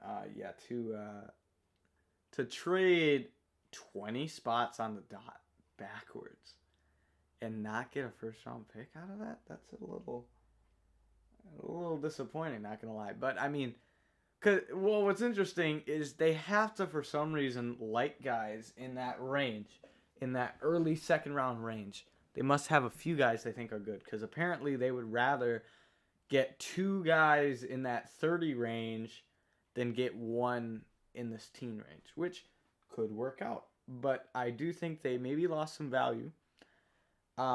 And normally when you do something like that, you could use those 2 to trade up, but there's no reason to trade up because they've already shown they don't like who's out there at this teen range. You know, they didn't really. I like Cameron Bynum a lot more than apparently people are saying they should have picked Kyle Hamilton. I understand the Vikings not picking them there. I would have rather had them pick, maybe trade down a few spots and pick Trent McDuffie at corner, but that's obviously not happening either. So that is absolutely tough. Now I do think though, very likely potential that the Vikings could pick a QB with one of those choices, for what that is worth. But I do think that is kind of a mistake of a move to move that far down and not get more than what they did with a division rival too.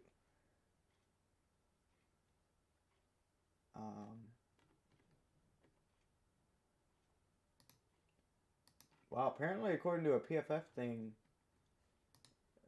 it's funny, the fans I think seem pretty upset with the Vikings trade. Apparently Simulator thinks that the Vikings won it, but I don't love it. I don't think it's the worst thing of all time, but it is not great.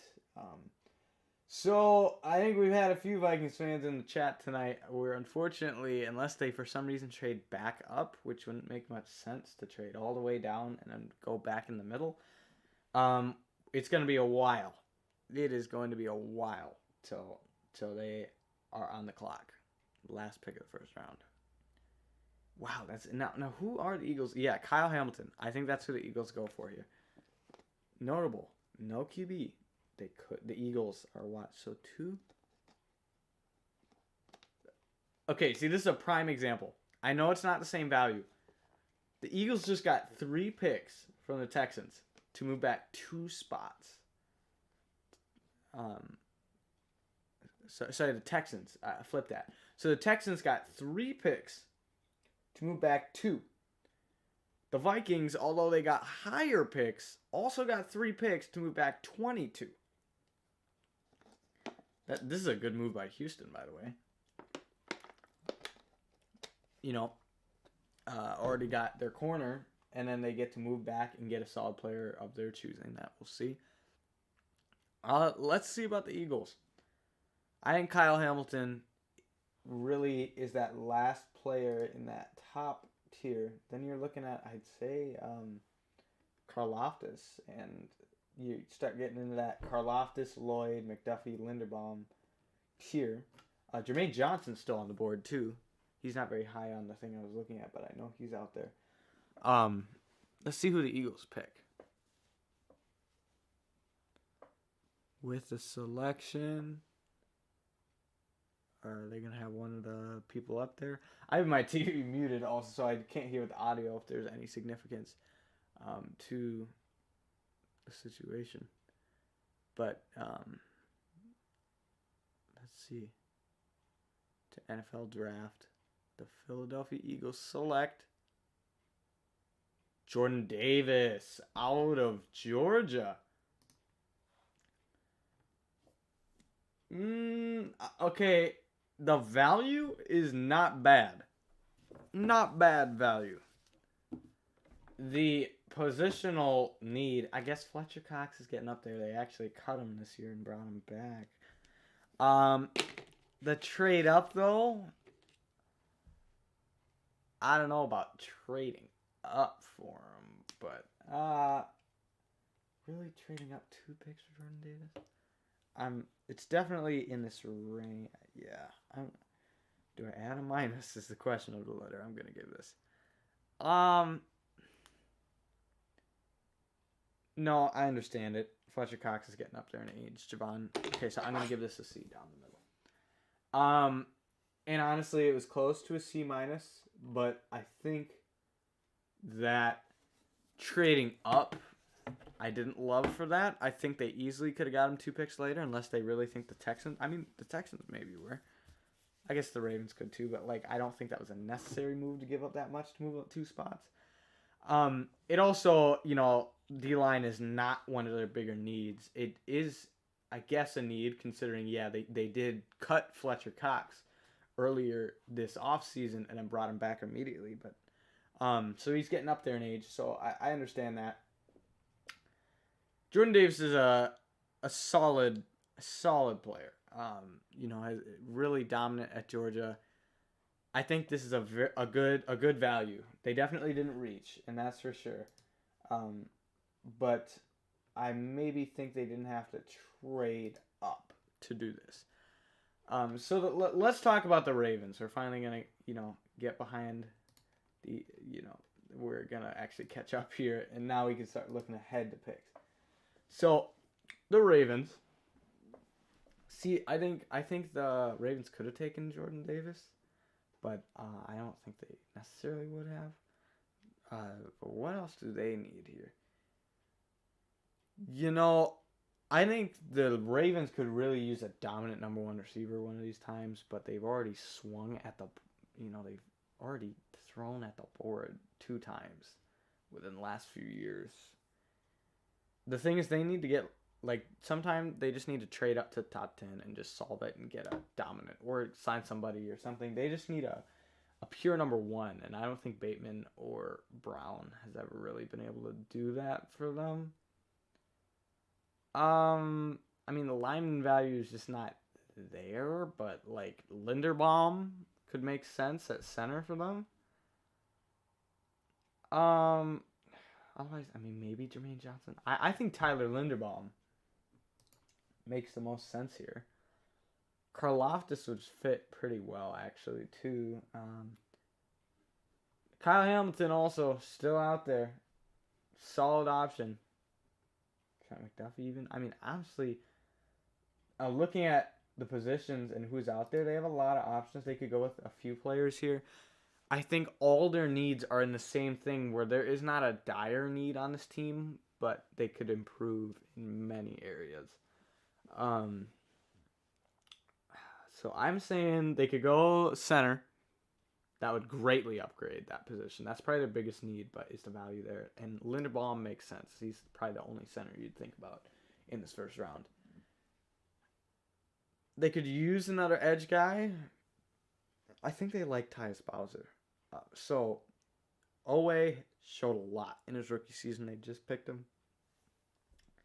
I think they'd be more likely to go D-line, and maybe Karlaftis is a nice mix between that, kind of like a Derek Wolfe type. Linebacker, they could use just another person there, but I feel like Devin Lloyd is very similar to Patrick Queen. I think you could almost compare the two. Hamilton would make sense for most teams at this point. He's kind of slipping. It's just like Derwin James a few years ago, where we had a top safety, but just the value for safety is not there. I think George Karlaftis. I think Tyler Linderbaum is going to be the pick here. I think that would sure up their offensive line a little bit, and it'd be solid value for them to take Linderbaum here. Wow, this is still... I keep forgetting how many teams have 2 first-round picks this year. And so you think about teams that could maybe move up, but I feel like teams are moving up. Notable, still, no QB. We're getting there. Wow, you got to maybe wait till Washington to even have a chance. I'm telling you, if it gets past Pittsburgh, if it somehow gets past Pittsburgh, I don't think a QB I mean, what's the draft order looking like now? If no QB gets picked before the Steelers, or after the Steelers, I should say, I don't think a single QB gets picked except for a trade up. Maybe the Vikings with the 32nd pick, but otherwise, I'm saying it would have to be a trade up at the end of the first round. And if so, if all the guys are there, you don't really need to move up that far. So, Kyle Hamilton. You know, I always like teams like the Ravens. They had a really good draft a few years ago when they do stuff like this. Is they just take the best player out there. They're smart. They sat there. This guy is going to be great opposite Marcus Williams. You're going to have two free-flying, rangy safeties, and they have Chuck Clark to rotate in there as the hard hitter. For the value and purposes and just picking the best player like you're supposed to do, I think this is a great choice for the Ravens. I'm giving it an A+. I think that this was a solid selection by the Ravens. I mean, they really know how to use value and pick the best guy out there. They don't make reaches, and so, you know, I think this makes a lot of sense for them. They do this well every year. Is they always just pick the best player available that falls to them right into their lap, and they get value out of it. So Houston's up next, and Houston, you know, is one of those teams that likely could use a lot.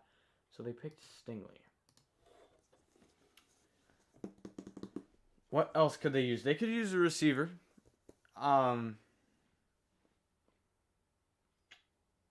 So Treylon Burks is really, who's left at receiver? Let me take a look at this.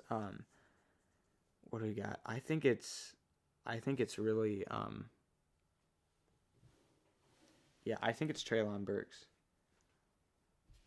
that's left. Really, I'm looking at my list here. For receiver, they could use that. I think they would. I mean, that's what it's looking like to me. Yeah, I think they would go Treylon Burks. Otherwise, Linderbaum, still, I'm going to be saying that for any team with a center. He's worth, at this point, you're not reaching it. Normally, centers are kind of like you don't need to pick them that early, but I think that there's value. So they like their quicker edge rushers to me.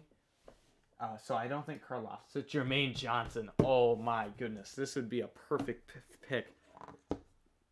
They need to go Jermaine Johnson. He fits their mold perfectly. Jermaine Johnson's the pick for me. Absolutely.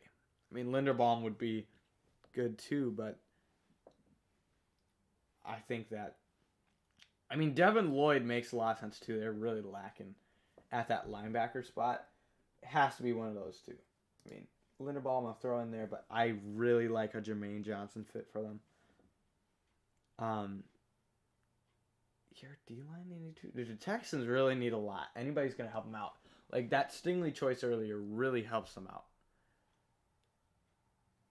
So, I think this is going to be Jermaine Johnson. I think that makes the most sense for them, for what they need. He offers value. He's quick, twitchy. I think that would be a solid choice for them, is to go Jermaine Johnson out of Florida State. Linderbaum makes sense too. Oh, they're already... Whoa! Look at this. We have a trade. I'm going to analyze this trade. Ravens for Marquis Brown.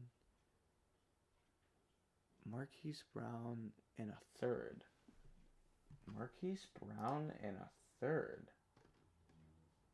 This is quite a interesting choice here. We're going to have to talk about that trade in a minute. Well, let's see who the Texans pick. Kenyon Green out of Texas A&M. I think he's going to play guard. It makes sense. They needed guard. Like, that was a huge position of need. But I think they could have gotten better value for this choice. But this is the guy I meant to talk about earlier with Evan Neal, that he played all positions except for center last season. So he can play it all, which is great because they need that interior. If you played left guard, I think they'll do that, and they'll use AJ Cann at right guard. That improves their O line quite a bit. But I think he offers the position versatility. He's flexible, quick. He dealt with some penalties, and he kind of tends to duck on his blocks. Put his head down. Isn't always the best, for a lineman to do that. But I want to talk about this Ravens trade and the Cardinals. Because, we talked about, like, Treylon Burks going to the Ravens, potentially. Sorry, wrong one. Yeah, let's go to the Cardinals first. Let's talk about the Cardinals, and then I'll get the Ravens ready also to discuss. From the Cardinals' perspective, you add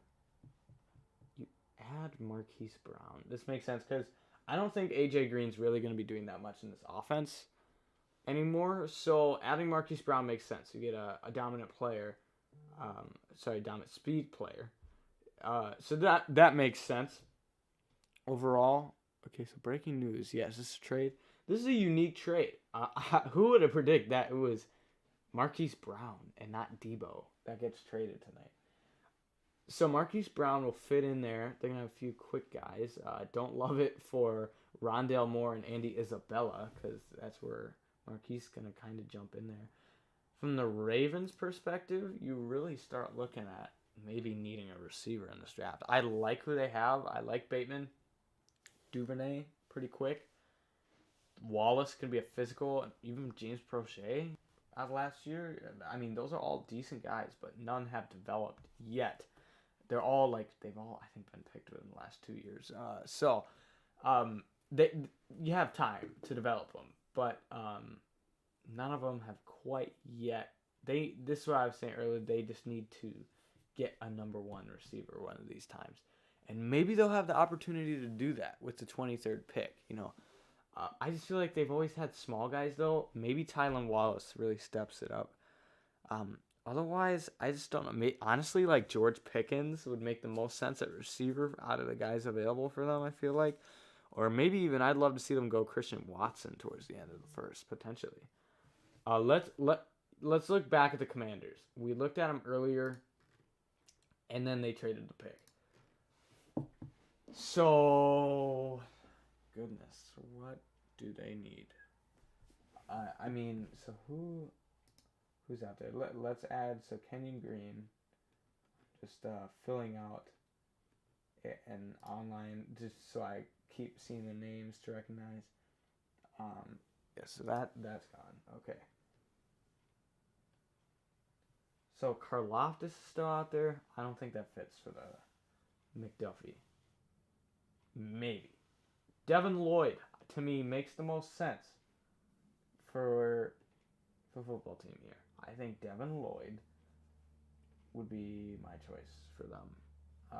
Yes, I don't see anybody else that is worth that choice. I think Devin Lloyd out of Utah. Unless they, for some reason, like Nakobe Dean better. But I think Devin Lloyd, flyer, you pair him with Jamin Davis from last year's draft and Cole Holcomb. You start getting a solid development out of those guys. So, I think that would be the move if I were them. I would go with Devin Lloyd out of Utah. I remember watching a game live. I think it was one of the Oregon games. They played Oregon twice this year, I think. That he just flashed on the field. Even not even watching game film, but just watching the game first time, you could see he was making a difference out there. He is a great, flashy player. So you can almost see we're almost in that visible to the end of we're going to be halfway through after this pick. The draft has gone quite interesting. Do you even think about QB in this range? Maybe. I don't know if Washington's going to be the team to do it, but I think maybe that QBs could start popping up. I mean, you saw a few teams, move around a bit. I forget, Philly still has another pick. Giants not picking up Daniel Jones' 5th-year option. Intriguing. I don't think they would pick a QB in this draft, though. I think they would take one next year, assuming they're not going to be great if that's the case. Washington. Washington actually is a pretty solid roster. Looking at it, I mean, they don't have any crazy weaknesses. But I think that they offer value all around. Here we go. Let's have something to talk about for a bit. Jahan Dotson. Jahan Dotson sneaks his way into a top 16 selection. I did not expect that one whatsoever. That's the biggest shock out there. So, okay, Jahan Dotson, let's talk about him. Very shocking choice for me. Solid route runner and makes some spectacular catches. But what is so interesting about Jahan Dotson is he's a pretty small receiver. He's 5'11", 185. But he played like exclusively outside at Penn State in college. And I personally think his skills would translate the best to slot. Looking at who they have, though, they have McLaurin to be the dominant one. And then you have Curtis Samuel, who's a gadget player. So I think you're going to have Dotson and De'Ami Brown. And, this is another example. I love De'Ami Brown. He popped out watching Sam Howell tape again this year. And he's just not going to have the opportunity to really flash onto the scene. So, Jahan Dotson, a bit of a shocker here, I would say personally. It's not the worst decision out there. I just don't think it makes a ton of sense. I mean, it makes sense. At least they didn't. I wonder if they had a receiver in mind back. Because I think they traded a few down. What am I giving this? I truly don't love this pick. I'm going to be honest here. Yeah, but the question is, were there better receivers? Yeah. If you're going to pick a guy like that, I would rather have them pick Pickens or Treylon Burks or even John Mechie. So I'm going to give the Dotson pick a D+. I personally don't love that one. That might be one of my lower picks so far. Now, Zion Johnson to the Chargers. Looking at the depth chart, that pick already just happened. Yeah, absolutely. They had a huge need there. This is a great pick for that. And Zion Johnson. What am I going to give this? I think was he the best guard available? I'm trying to think. I can't think of any other guards in this draft I would have picked over him. So I think that's what I would do. I think... Yeah, I don't think there were any other guards to really think about here. So, solid. They fit a need. I'm gonna give it. Well, yeah, I'm gonna give it a B+. Potentially A- range here. Actually, yeah, I'm gonna give him. No, I gotta stick with it. I'm giving it a B+. I think this is a very, very, very, very good choice. You're not coming home from the draft thinking you just hit a home run. But so Zion Johnson is a very aggressive player. He's an aggressive guard. I think he is the definition. He's a super late bloomer. I mean, after his 5th year now, he finally has a breakout season and gets chosen. He played at Davidson for 2 years, and then he transferred to Boston College. It's like, okay, he switches in there. He's played tackle at Boston College also. I think they're going to just use him here at guard. They needed that opposite Matt Filer. He's consistent. He keeps his pad level low, very tough, great power. It's really just his, late, he hasn't shown up for a while, and then his awareness maybe at times isn't great, but he's probably the safest choice, maybe even one of the safest choices in this whole draft. He's just a security blanket, and I think he will be for Justin Herbert. A very safe player to have out there, and now the Titans have just traded up for their selection. And they've already made the pick. Whoa. A.J. Brown? What?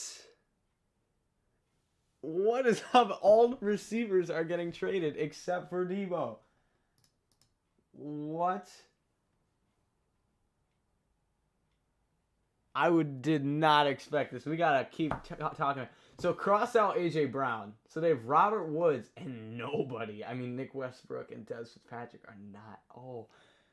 But then you're gonna pull a situation here though. It worked out for the Vikes with Justin Jefferson, but where you trade I don't think they should take a receiver here. Oh, this is crazy. The Eagles getting him. I love that for the Eagles. Holy cow. Well, I don't know about the value. I'm not talking pick-wise. I'm not talking value for picks yet. But just as a pure, they need a receiver. I love Devontae Smith. Rager's not really worked out. They have Zach Pascal. I like that for gaining them. I don't know about the value, but so they lose A.J. Brown here for the Titans. This is a shocker.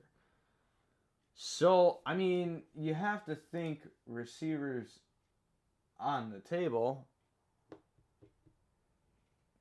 but, yeah, I like, that's what I'm trying to fill in the gaps. You have to think receivers on the table of taking another one, but, I don't think that'd be a smart move, because you're always going to have the comparison at that point. Between the two players. But who else is even on the board? Okay, so Karlaftis, I don't know if that maybe. No, I don't think so. Corner McDuffie, I don't think so either. Linebacker Devin Lloyd, maybe. They kind of have a thumper in Zach Cunningham, and then fast, and they already have David Long. Don't really need a center. Devontae Wyatt. I think it'd be more likely they pick Devontae Wyatt here of anybody. But wow, this A.J. Brown trade, very shocking. So we've seen two receivers already dealt, being Marquis Brown and A.J. Brown. At this point, Antonio Brown's going to get signed by somebody. I mean, wow. This is, out of all the players, I did not expect those two to get traded before Debo.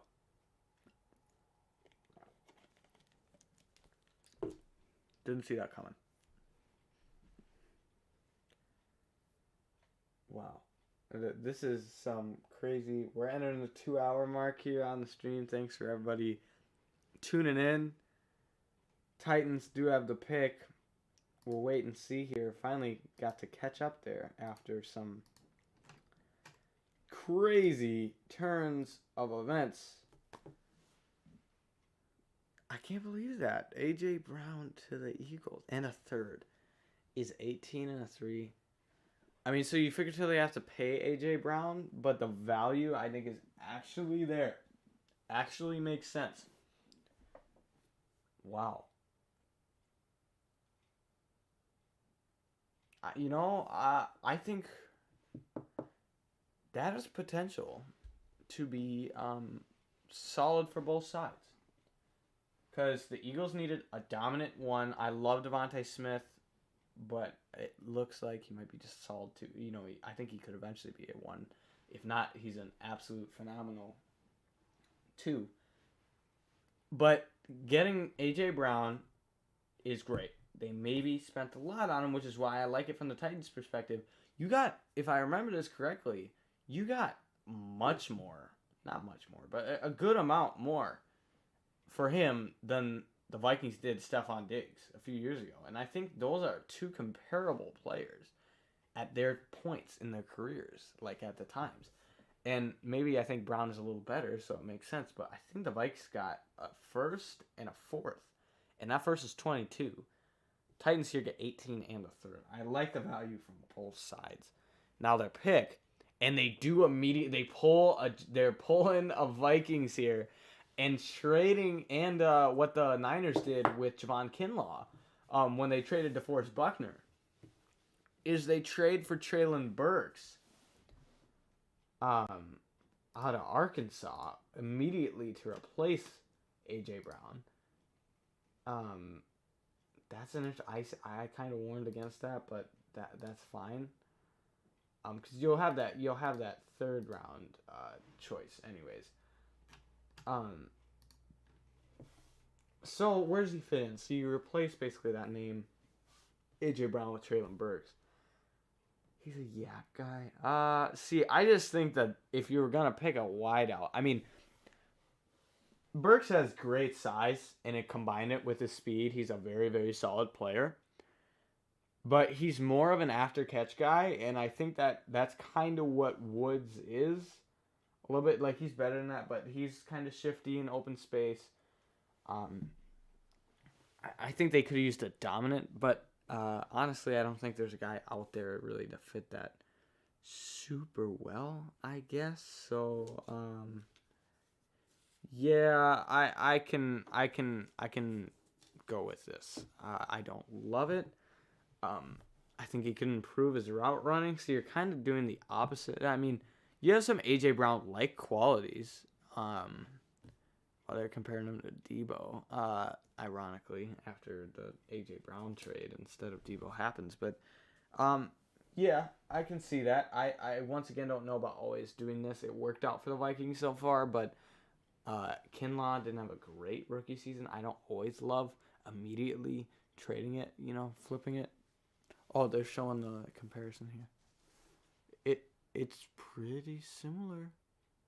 It's pretty similar to A.J. Brown. The stats are he's like 0.05 seconds slower and 2 inches taller. So it kind of evens out. Wow. That is interesting. I don't know about that switcheroo, but I think it works. So Saints back on the clock, going with the Chris Olave. I did predict that one when they traded up. I said I was feeling a Chris Olave, and they did. And so my proposal with doing that is picking Olave over the other receivers because he's a safe bet. He's a sure thing, and that made the most sense for their team. And so, who else would? Okay, so Burks is off the board. Wow, the website I'm using is Burks really low, it looks like to me. Where is he? Did they not have him? Where do you have Treylon Burks here? Oh, at 46. Yeah, that's low. Okay, so Saints have the choice. So Karlaftis is not a fit here. McDuffie I don't think is a great choice either. Devin Lloyd would be solid value. Devontae Wyatt, though, I think is going to go sometime soon. As teams just start, Nakobe Dean fits their mold too. I mean, so they figured out receiver. They could go QB. Oh, Pittsburgh's picking next. We got to see if they like a QB or not. Wow, this is starting to get interesting. So this starts getting some game changing.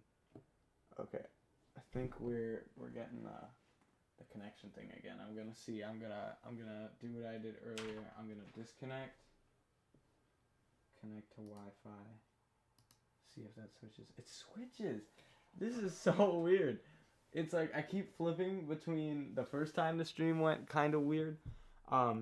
It should be good now. Now it says the screen. It should catch up. When it went bad the first time, I plugged in an Ethernet cable, and it turned back to green. And then now I just unplugged the Ethernet cable, and it went back to green on OBS. It hasn't yet on YouTube, but that's interesting. Let me know if you're watching it all and it gets kind of, if it ever kind of cuts out. I might plug the Ethernet back in now. I feel like the Ethernet makes more sense. It's consistent connection, but let's see what happens. Does it change it at all? I don't think it changed. It's like not changing anything. It might not even be plugged in. Well, okay. We're going to go with it. Let me know if it ever gets laggy or something, but I think we're just going to keep going with the stream now. So, pick is in for the Saints. I really don't know what to tell you on this one. This one could be anything. Once again, keep an eye out. This one in Pittsburgh, if it gets past Pittsburgh, we might be waiting on a QB.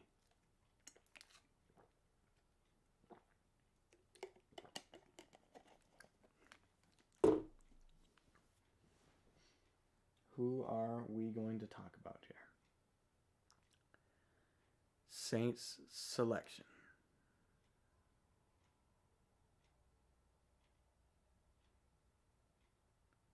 And the pick is Trevor Penning. They go O-line. Yep. That makes sense, actually. They have Ramczyk. They'll slide Penning in at left tackle. Yes, this does make sense. Okay, so I forget that Ramczyk is right tackle, so they have a great right tackle. Penning is a very physical, dominant player. He has some great tape, but he played against lower competition, so it kind of makes sense. He is a power player. I'd say better in the run game than he is pass pro. He can work on his pad level in his penalties.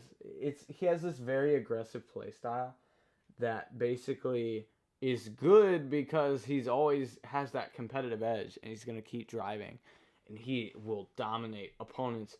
But it can also get him into some penalty trouble. And I know there was that video, I think it was at the Senior Bowl, that was, some people thought was like controversial, whether he was doing too much or like pushing people to the ground and stuff. So take what you wish of that. I think that they get a player that has shown some great dominance, and he'll line up at left tackle, and that makes sense because they have a good right tackle. And then they compare Penning across from that. So okay, so the Saints are clear. They've made 2 picks, and I like what they're doing again. They're surrounding. I'm in this QB week draft. I am absolutely for teams not picking a QB and getting the pieces, because I realistically think the same QBs, at least like 5 out of 6 or 4 out of 6, are going to be available at the top of the second round. More so, it's going to be the same guys. And so if you don't have a huge difference, if you don't have a guy you love, I would much rather you pick your receivers, your tackles, your guards, and surround those pieces around the QB. And I think that would lead to success. So the Steelers, they could go QB, but I would personally rather see them not. So they could use a third receiver to replace Juju, but I think that would be a bit of a reach. But maybe you could see like a John Mechie here. What else the center, Linderbaum would make a lot of sense again here. There's a lot of teams that need a center. I'm surprised that he's still out there available. Otherwise, I mean, yeah, they could use Lloyd as another one, but he's kind of similar to Devin Bush. Corner McDuffie, maybe. No, I think that Linderbaum has a case to be here again. So we just saw Trevor Penning go. So he's off the board. Yeah, they could use a tackle too, but I think the tackles are really flying off the board really fast. So, let's see here.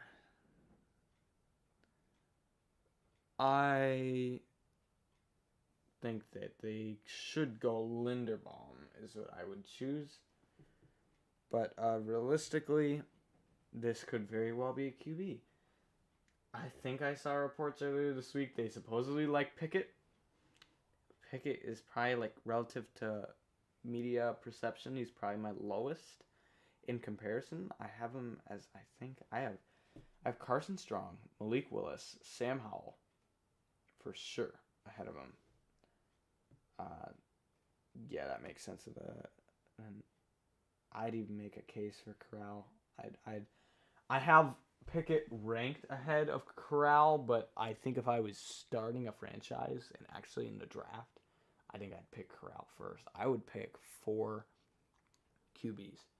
I would only pick. I'm not a Ritter guy either. I'm not a huge fan of Desmond Ritter. So I would pick 4 other QBs before I'd pick Kenny Pickett in this draft. I don't have him ranked that way, but I would pick 4 other guys. In fact, I mean, I'd love to quick as long as there's a chance they take him, and there's none taken from purely rankings. This is what I have. I have since the video I made about it, kind of risen up Malik Willis. He's kind of like, this is not how I would draft the QBs, but this is how the grades came out when I watched the film and wrote down all the plays and gave each player a number out of 10. This is the way the numbers shaked out. I would take them. I would probably go Willis, Howell, Strong, Corral, Pickett, Ritter.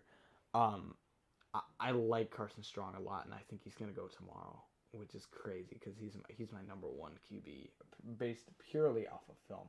So I think Malik Willis will go first, whoever chooses to take him, because he has the highest upside, and that's why I'm not going to knock a team for doing that. I think that makes the most sense. That's what I would do if I was picking. I mean, so I should say if I was a GM and no other team's going to take Carson Strong, I'll take him 2nd round easy. That would be the biggest steal of the draft. If Carson Strong falls to the 3rd round, the bad news is I don't know if he'd ever get a shot to be a starter, but if he does and he looks like the way I saw, that'd be the biggest steal of the draft, is getting the number 1 QB in the 3rd round or so. And I could easily see that happen the way things are going. So let's see what they got. We got Franco Harris up there.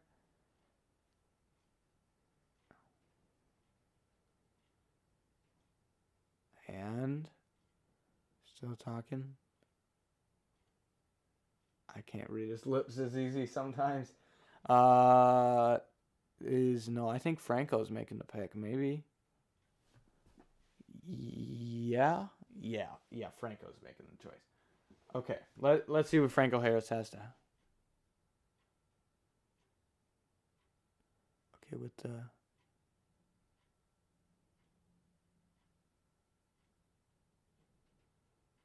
I thought you said Malik Willis for a second. Oh, it's still. Come on. He still hasn't said it yet. Okay. They go with Pickett. I do not like this choice at all. I view this as a massive mistake. And you will see on my analysis here why this is very ironic and a poor choice in my opinion. Ready for this? Let's talk about Kenny Pickett. Wow, I am shocked. I thought this was a possibility. Okay, so we made it to 20. And I'm going to, this is, in my opinion, I'm going to go out on a limb. This is the worst pick.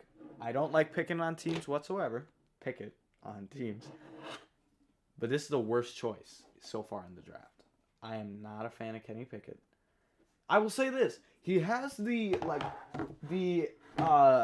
don't know how to explain it, but the vibe of, like, you think of the last 2 drafts, and it's been Burrow and Mac Jones that come out of nowhere.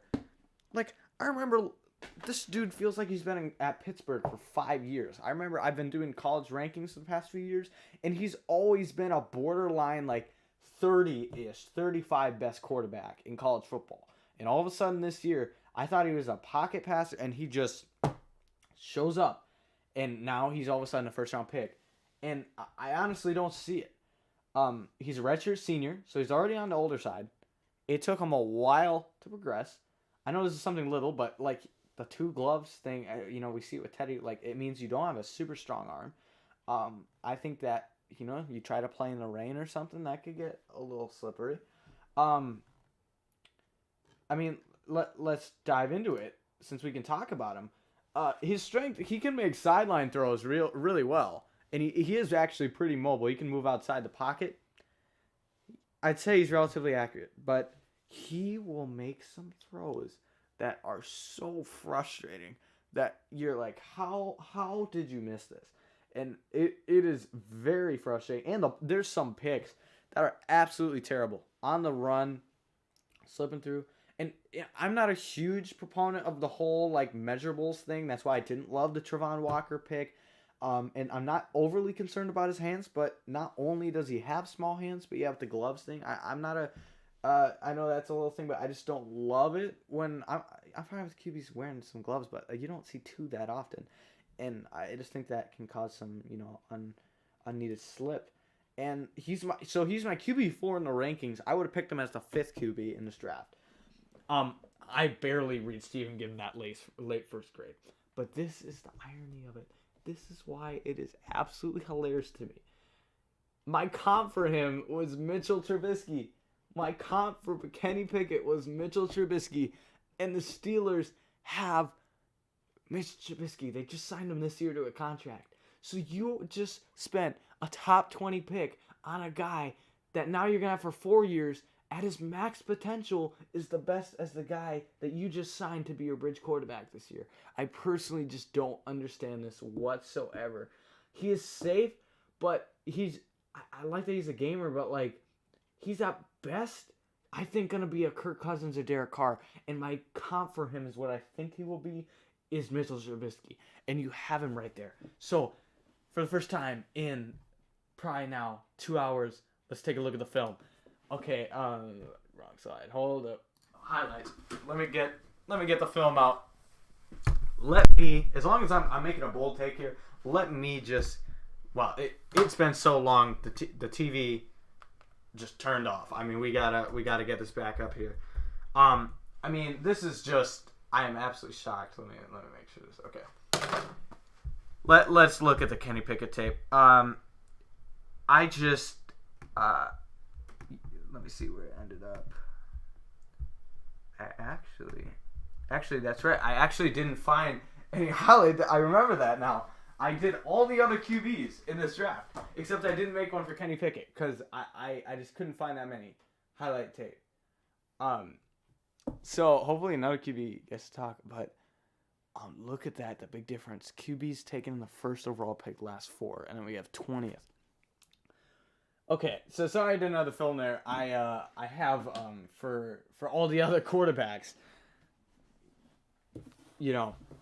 just because I am absolutely befuddled by this. I knew this was likely.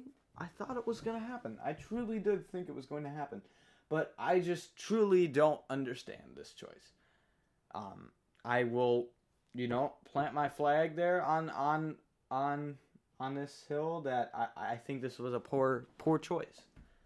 I think, it kind of makes sense if you need a QB, but I think you could have gotten, I'd rather have him take Carson Strong in the 2nd or 3rd round. I think you'll get a better overall player in a few years than what you just got.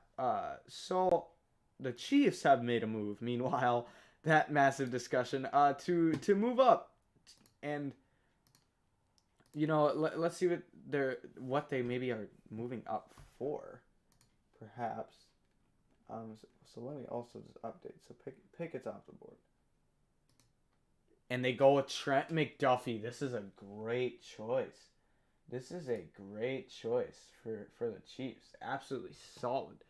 They need a corner badly. That's their biggest need. And they fill it with the best corner on the board. McDuffie is consistent all around. He really offers, he's been good in man and zone. Really, I would say overall, he just is overall consistent, great ball skills. This is a perfect fit. I mean, team needs a corner, you go out and get one. Love it. I would have been, if the Vikings didn't trade it, I would have been fine with them taking him at 12. So this is a great value for the Chiefs. I don't know how much they gave up to trade up for him. Let me know if anyone caught that. But because I was talking about Kenny Pickett, but great value. Really like it a lot. So solid choice, Kansas City. Way to go. It looks like they didn't give up their other first round choice, so to me that's enough. That's a win. The Packers with 2 choices in the first round on the clock. Let's see what they're working with. The Packers. They could use, okay, so they got, if they're running, if they're still running their 3-4, I don't think Karlaftis works. I like Devondre Campbell. Devin Lloyd is really slipping here, but they just don't need. They could go for Linderbaum, but they just picked a center in the second round last year. Myers at Ohio State. I like their D-line depth. They could go with a linebacker or a receiver. They need a receiver, but the value. I'd like to see like a George Pickens choice here, or maybe even a Sky Moore. I think that would be interesting to see for them. I don't know if they're going to do it. I just don't think the top guys really fit well into their scheme. Whether that's Karlaftis or I don't know. They just paid Devondre Campbell, not a ton, but I wouldn't be surprised to see Devin Lloyd. But I think that they should go receiver here. I think they should finally give Rodgers a chance here with something. I mean, they bring in Sammy Watkins, but that's after losing Devontae and Marquez Valdez-Scantling, even Equanimeous St. Brown. So, who would be the best fit at receiver for them is the question. I think George Pickens, not Kenny Pickett. That was just picked, and we talked about that for a while. So, I think George Pickens makes the most sense. Maybe Sky Moore. I would be kind of surprised to see anyone else. Christian Watson would be an intriguing player. I think they could get him with their second choice. That's a thing to consider too.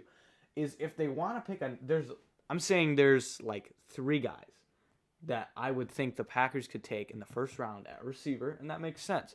And they only have 5 more picks until they're up again, and I doubt all those teams would take a receiver. So it might make sense here if they do have a guy at linebacker, or if they want to take Linderbaum, or take Karlaftis perhaps for some reason, that it would make sense to take them now because they're like a tier above the other players available. I'm kind of feeling in the Kobe Dean though, and I don't know why I get that vibe right here. That's not what I would do, but I'm just getting the feeling. Like that's something the Packers might choose here and then go like Christian Watson with their other one. But let's see here. The selection's about to be made. Who do they have out there? It's Goodell, of course. Who else would be but the commissioner? Wow, you created. Hello there. Hello, chat. And they go a linebacker from Georgia. I called that much, but they go with Quay Walker. Out of nowhere. Potentially not even the best linebacker from Georgia in the draft. Wow. This is fascinating for them to go with. I mean, he's relatively athletic. I mean, this is, I think, a reacher. I honestly can't say I know a whole ton about Quay Walker. I know he's pretty fast. This is up there with the Kenny Pickett. This might be worse than Kenny Pickett, believe it or not. I didn't know that was possible. So I'm giving it the D- here. I am shocked.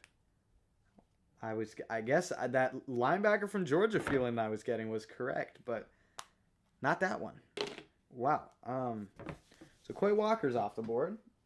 Kind of a shock for that to go that early. I mean, I'm looking. Let's even scroll through. I'm just interested. I'm using the PFF draft simulator to keep up with like who's just available. They had him as their 45th, and now it's gonna be the Raven. Whoa, the Ravens are making some great moves. A plus. We'll see. I have given out an A plus. I have, but the Ravens have made some moves. They give away. Well, I should say they trade Marquis Brown away for his 23rd pick to get it from the Cardinals, and then now they trade from the Ravens to the Bills. And so the Bills go up here to make a move. What possibly could the Bills be trying to do? Let's take a look. What are they working with? Their offense is loaded. I mean, what do they... Honestly, like, what does this team need? What are they trading up for? What is... Like, I'm serious. What is this team trading up for? I think Devin Lloyd could still make sense to pair with their other linebackers, but I mean, Morch is fine at center. Morch is fine. D-line, they brought Jordan Phillips back from a few years ago, and they have Devontae Wyatt could reasonably be a choice here. Otherwise, like Nakobe Dean, receiver. I don't think they need receiver. Corner, no. I mean, kinda. It could be Andrew Booth. Maybe. I don't know what the Bills are trading up here for. I don't see a guy that seems like he's really slipping. I mean, I'm a little shocked that Lloyd and Linderbaum are still out there, but not like overly. So they're still making the pick too. So, wow. What are they trading up for? Where were the Bills originally? They were at 25. So they've only moved up like 2 spots. That's fascinating. What could they possibly be moving? What in the world could they possibly be moving up for? I don't understand what that could be. I'm interested to see what they go with. Because just their roster's loaded. Like, I picked them from the Super Bowl at the beginning of last season. I picked them for the playoffs. I would pick them again for this next year. I mean, all they did was, keep their star players and then bring in even more. So, like, I don't know what. Okay, the pick is in. Like, yeah, like all they do, they keep their stars around and then they bring in even better players. Like, how is that possible? They just I don't see how they don't start winning soon. Yeah, I forget about Karlaftis. Bills aren't gonna need him though. Looking ahead, I think Karlaftis could be a fit for the Cowboys, maybe. Devin Lloyd, yeah, they're kind of saying the same ones. I agree. I would say it would. I forget Jermaine Johnson's still out there.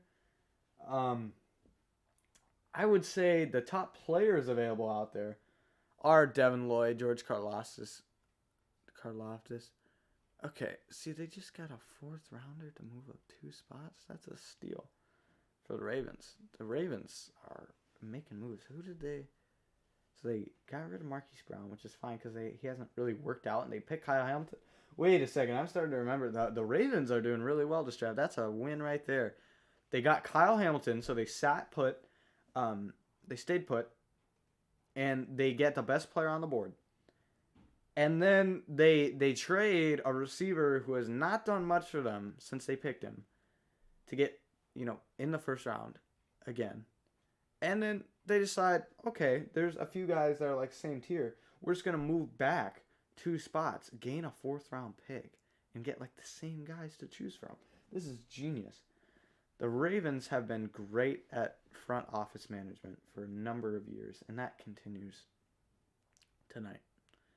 Solid performance. I mean, this is great for them. They keep it going. I mean, yeah, you look at that list right here. The Bills have really hit. I mean, Tremaine Edmonds has been okay, but Tre'Davious White, solid choice. Josh Allen, Ed Oliver is starting to become something. I think Gregory Rousseau, I loved that pick for them last year because they had the perfect situation. Just let him develop into a star player. So, Bills are ready. I keep thinking they're going to win it, and they keep getting closer and closer. It's hard to see them not, winning at some point with Josh Allen at the helm. So, selection. NFL draft. The Buffalo Bills select Kaiir Elam from Florida. So, they pick a corner. They do need a corner.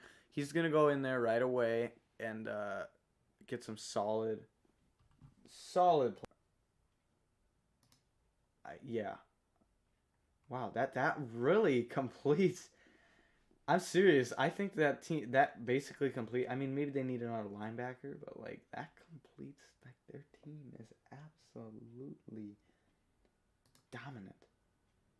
That is absolutely phenomenal. This team is loaded with talent. This is something. Let me figure out Kaiir Elam here for a minute. Make sure I'm talking correctly. I think he's a physical. If I remember correctly, he's a physical player.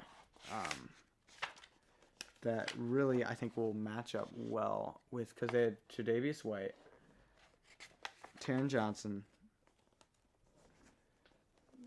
That I think he's gonna fit in well here. Yeah. So he outside corner. Let's see. I'm trying to remember him. Yeah, he was a physical, potentially kind of dealing with penalties because he is very physical, and he has a great range and can maybe be a press corner for them. I like that mix. So I think that's a solid choice for the Bills. I mean the rich get richer. Let's go to the Cowboys.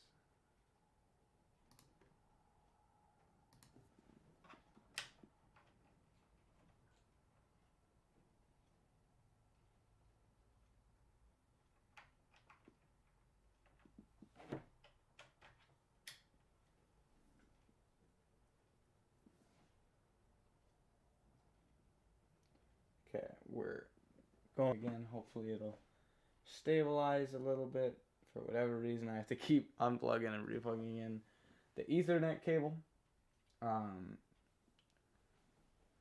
the Cowboys still figuring out who they want to select and what do they need. I mean, let's also just take a look at who's available.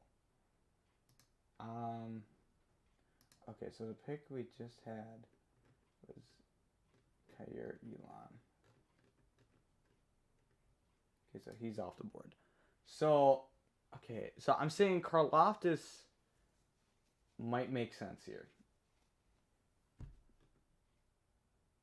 They could go Linderbaum if they like him. I could see a receiver going here too, to be honest, but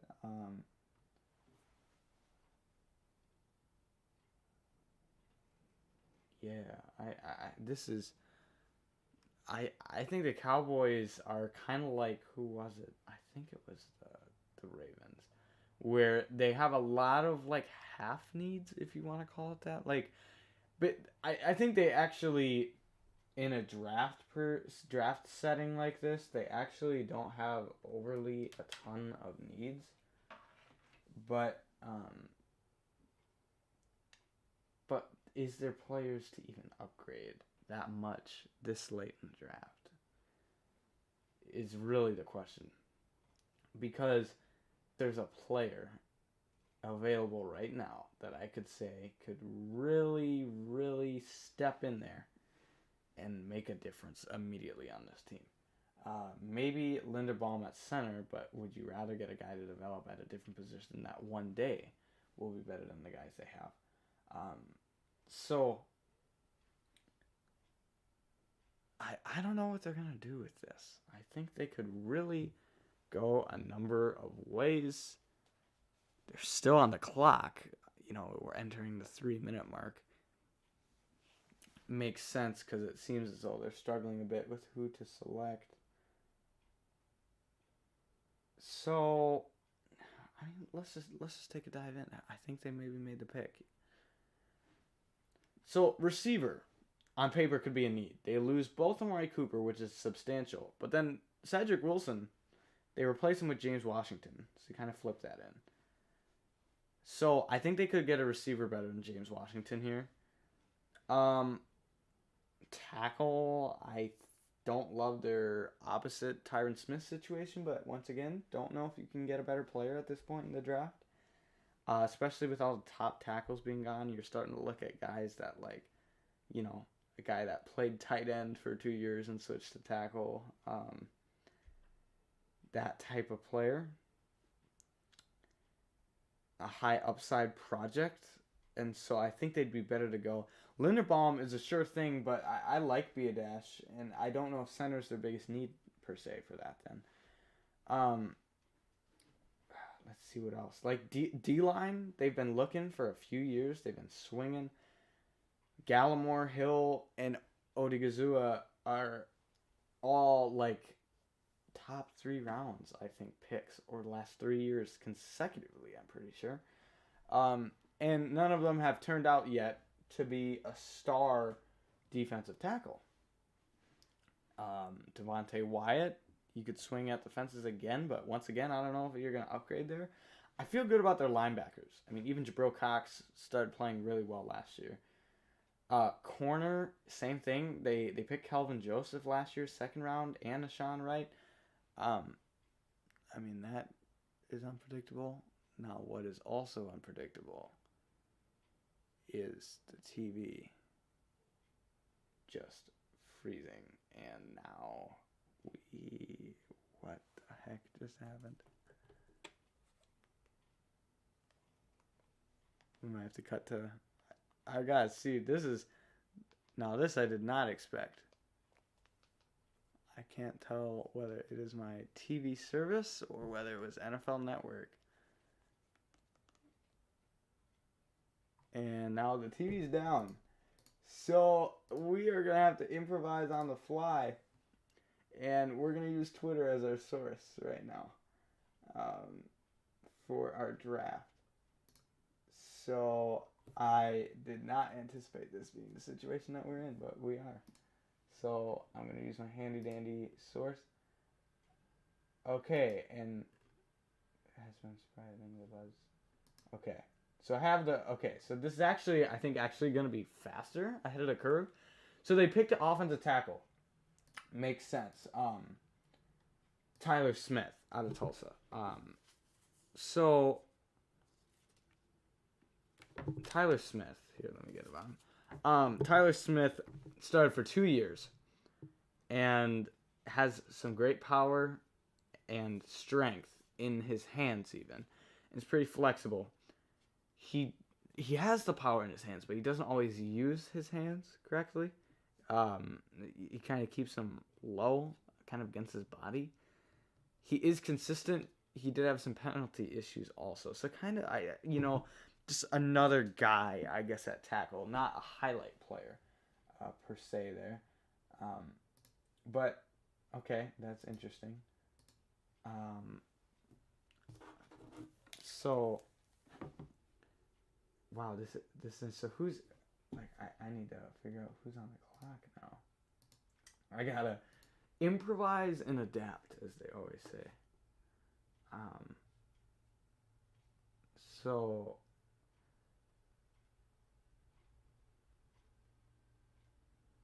I'm just figuring this out. Oh, the Eagles already signed AJ Brown to a $100 million deal. That's pretty crazy.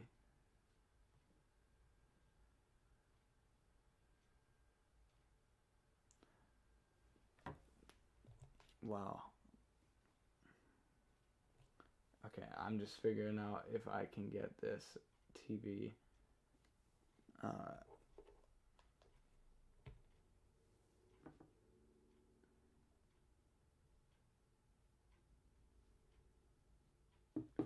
Okay, so $100 million already for AJ Brown. So he got paid. Makes sense. He wanted a contract in Philly. In Tennessee, and now he goes to Philly. Okay, so who's on the clock? The Ravens. So let's. Okay, so that's right. The Ravens are back on the clock. So they picked Hamilton. They could use a third corner.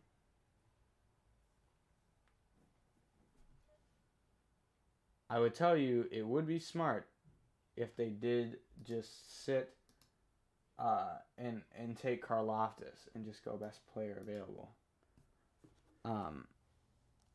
That's certainly an option.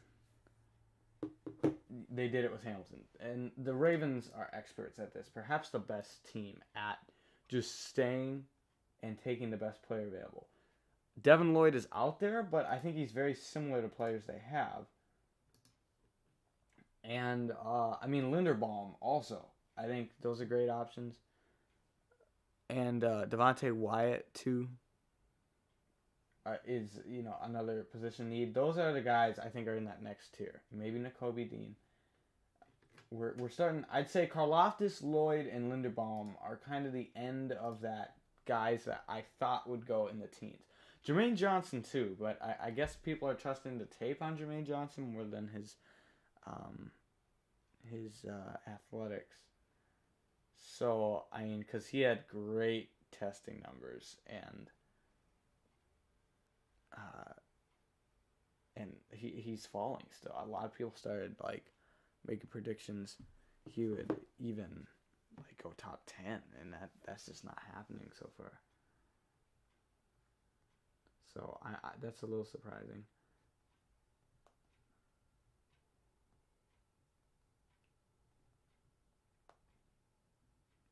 So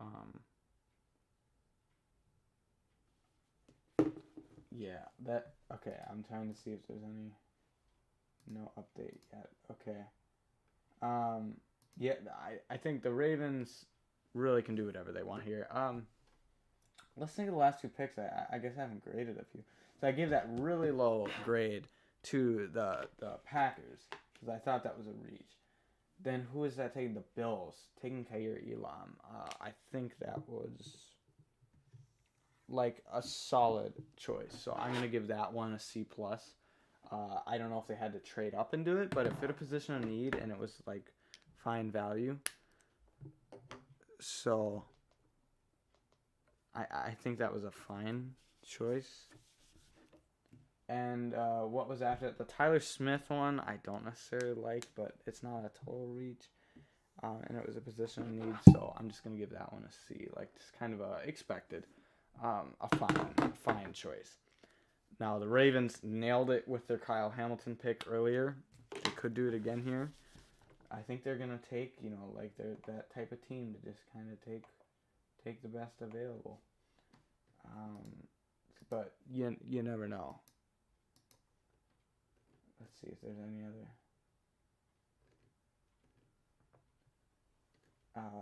Okay, no news yet. So on the clock. So Ravens pick Hamilton. They trade back. It makes sense for them. They're a really good front office. So I'm saying Lloyd, Linderbaum, Karlaftis. I think Tyler Linderbaum is who they're gonna go with here.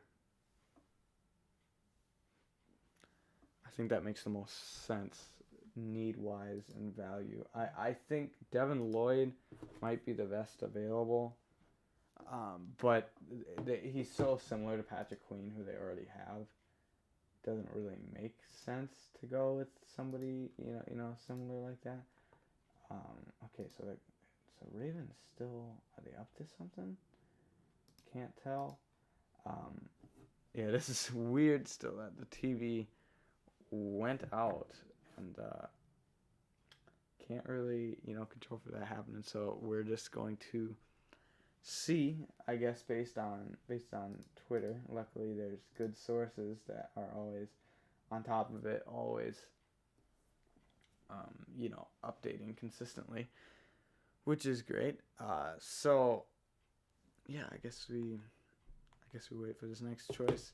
If you also, because at this point, if you guys, because I'm obviously lacking in the source category of where to get these choices, if you see anything before I do of a trade or a pick in general, definitely put it in the chat, and I'll see it, because a lot of times you might be faster than mine anyways, so let me know. Okay, so it's been 8 minutes, and I'm not seeing any update here from draft. And it's Tyler Linderbaum. Look at that. We just talked about that again for a minute. The Ravens and the Giants stole this draft tonight. Wow. This is absolutely phenomenal job by the Ravens and their front office. This is, I think they've had the last 2 A+ picks. This is an A+ for Linderbaum. Absolutely phenomenal. He was potentially the best player on the board. So Linderbaum started his career in wrestling, actually, and you can see that in his game. Has a lot of strength. He's pretty good on the move for his size and for a center. He keeps a low center of gravity, so he's able to get a good amount of push. He is small for a center. And that includes both his frame, his height, and his hands.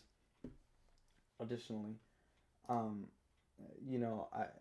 kind of struggles with that, but I don't think that is too much to be concerned. I think he's proven he will play a little bit tougher competition, but I think that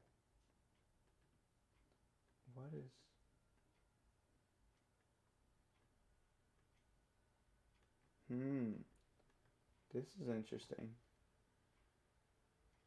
Lamar.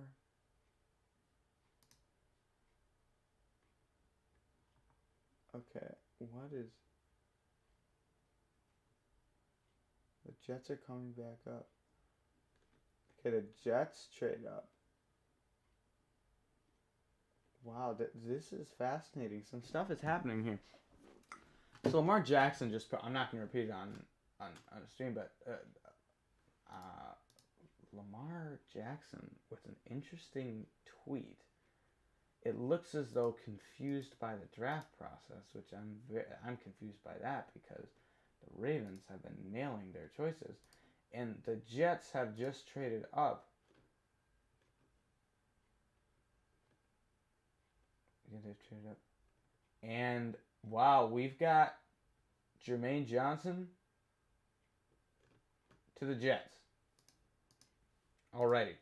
So let's take a look at that one. So the Jets go back up and trade.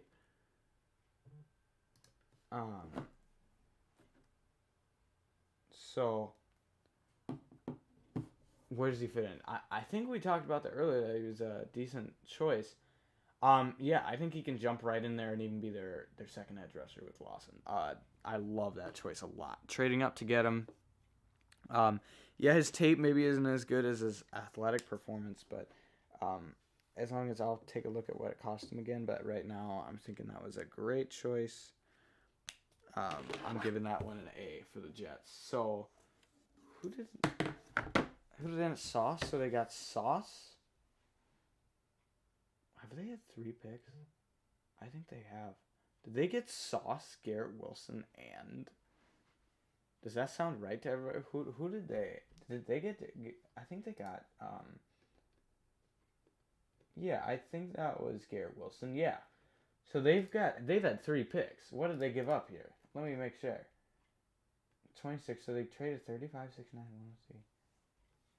Yeah, that's worth it. Okay. Jets are coming away as winners right now.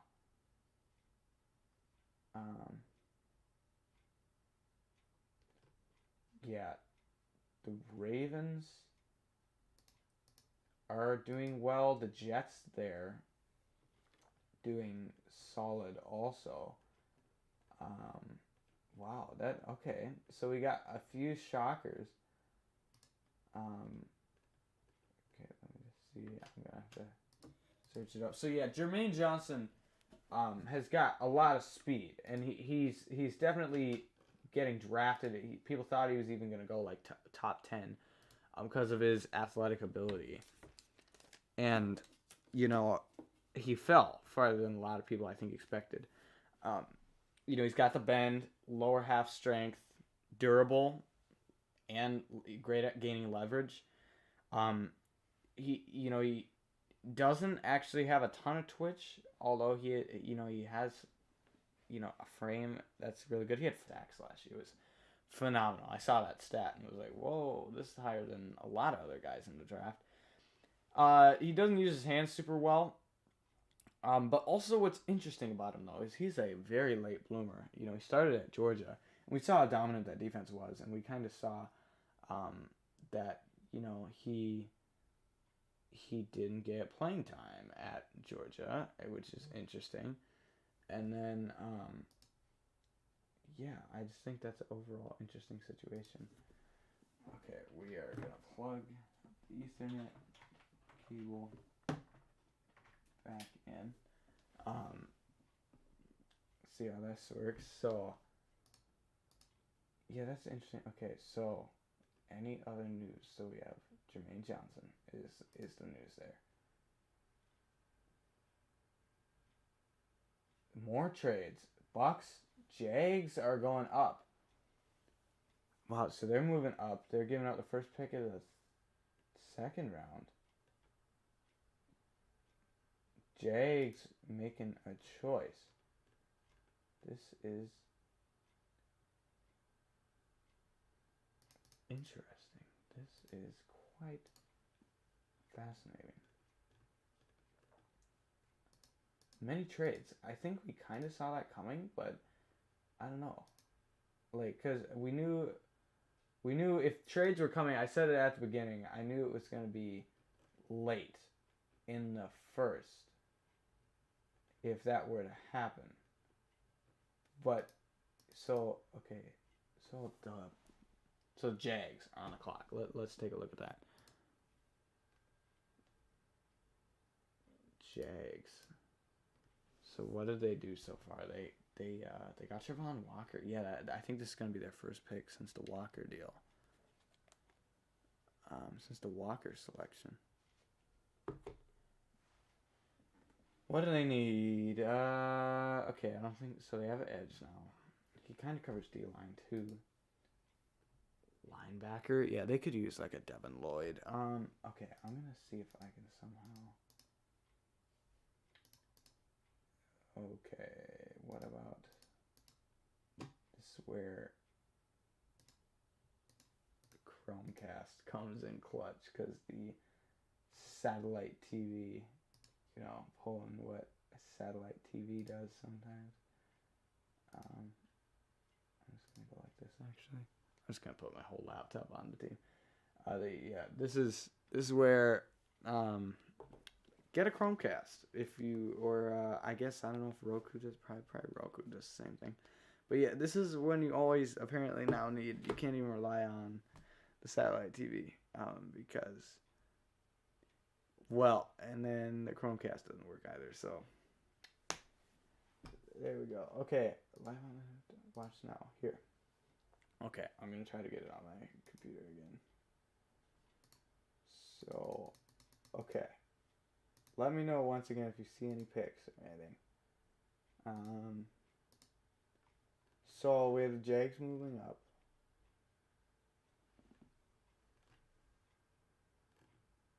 Okay.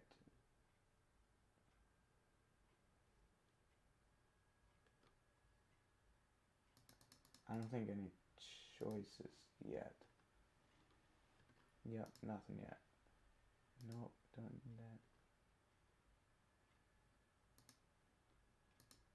How is this working? We're trying to get the draft.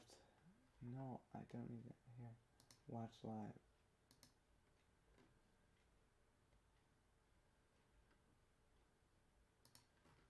Is it loading?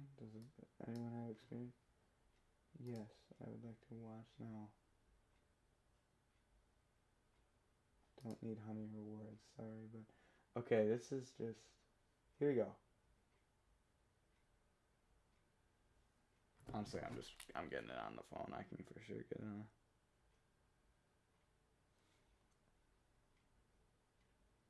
Okay, yeah, let's see. Yeah, this is interesting. Okay, any...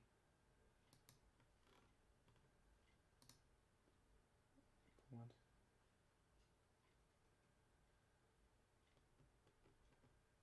There were...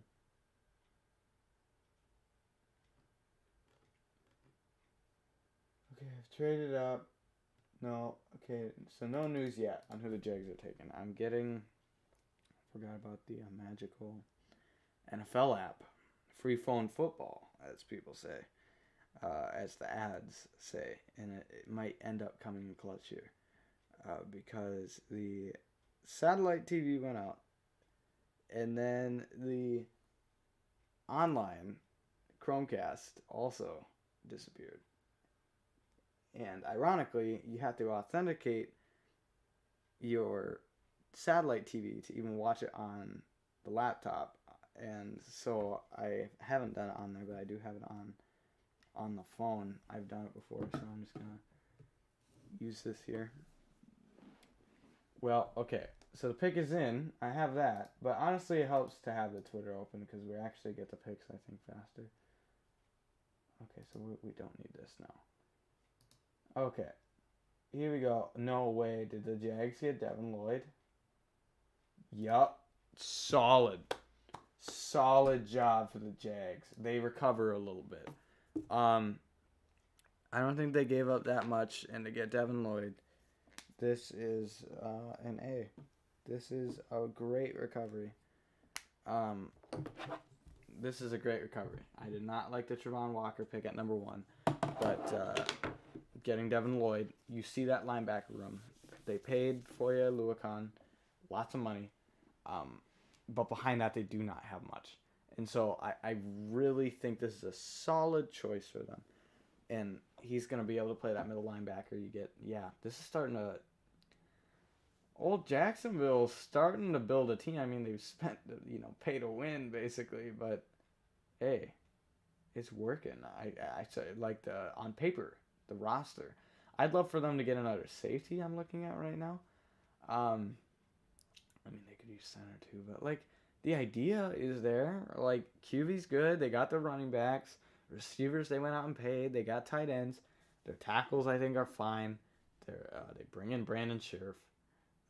Their edge, they have 2 guys. If Chason can do anything, their D-line, they've just spent tons of money on.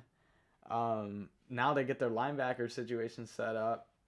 Corner, they've spent money and a top pick on that. I think they're pretty close to getting complete here. So who's on the actual clock now? Green Bay, the Packers. So the Packers, yes, good point. The Packers. So they came in with a surprise pick of Quay Walker earlier. Now, what could they be doing here? I would hope, for Rodgers' sake, receiver. Sky Moore, Christian Watson. I mean, those could be surprise. I have a feeling they're going to do something weird, take Jalen Tolbert or even David Bell or something wacky. That just seems to be their vibe tonight for whatever reason. They kind of always seem to do this. I'm telling you, though, the Packers are going to, in 10 years, look back, and they could have had Devin Lloyd or Nakobe Dean, and they ended up going Quay Walker. Interesting. I'll say that. Okay, so let's see here. Who's even left? So how about Karlaftis is falling. I don't think he makes sense here for the Packers. Hey, Wyatt wouldn't be the least likely thing to do. I think they gotta go receiver.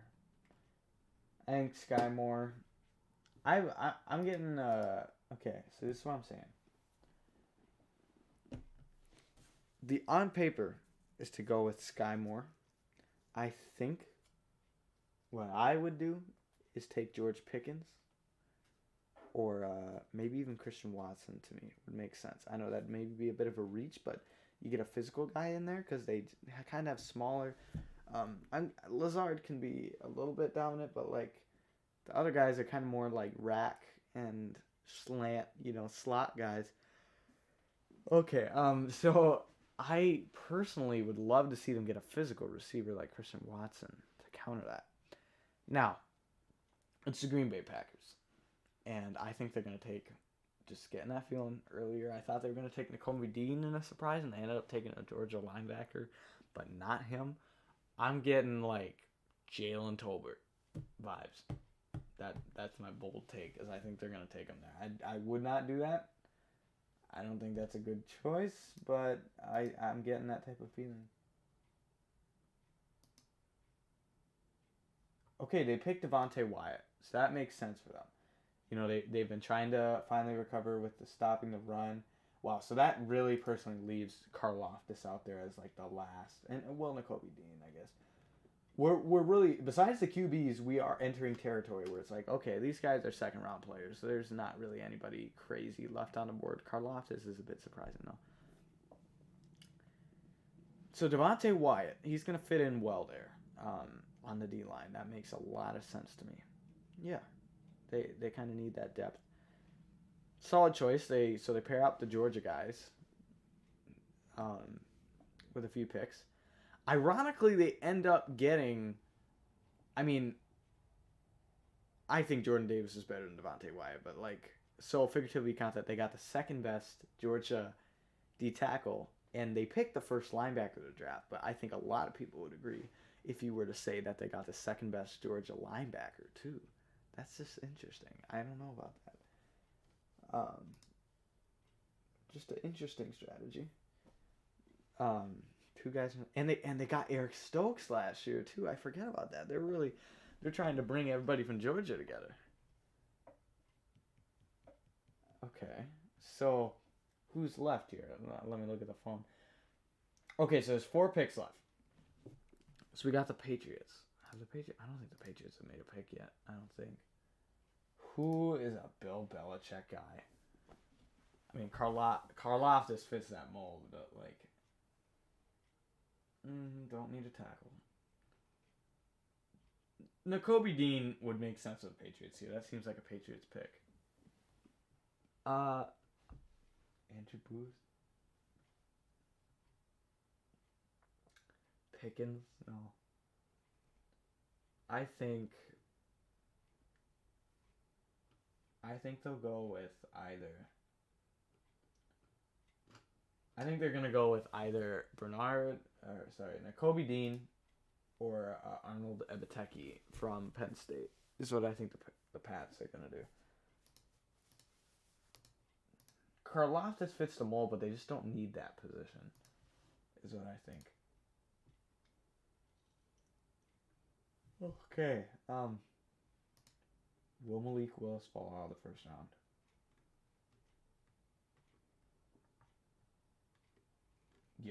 Yeah. Okay, Malik Willis is just not getting picked. Okay. Yeah, so this is crazy though. So Packers don't pick an offensive player. Little surprising. Malik Willis is still out there. Little surprising. I think Karlaftis is surprising, but not as crazy as Malik Willis. or any of the other QBs. All I'm saying is teams at the top of the second round are going to go absolutely crazy with QBs tomorrow. Or even they could slip to the second or third round. I mean, unless the team trades up right now, I'm saying maybe the Vikings take Willis. Who's up? So, like, imagine there's no trades. There likely will be. But if there are no trades,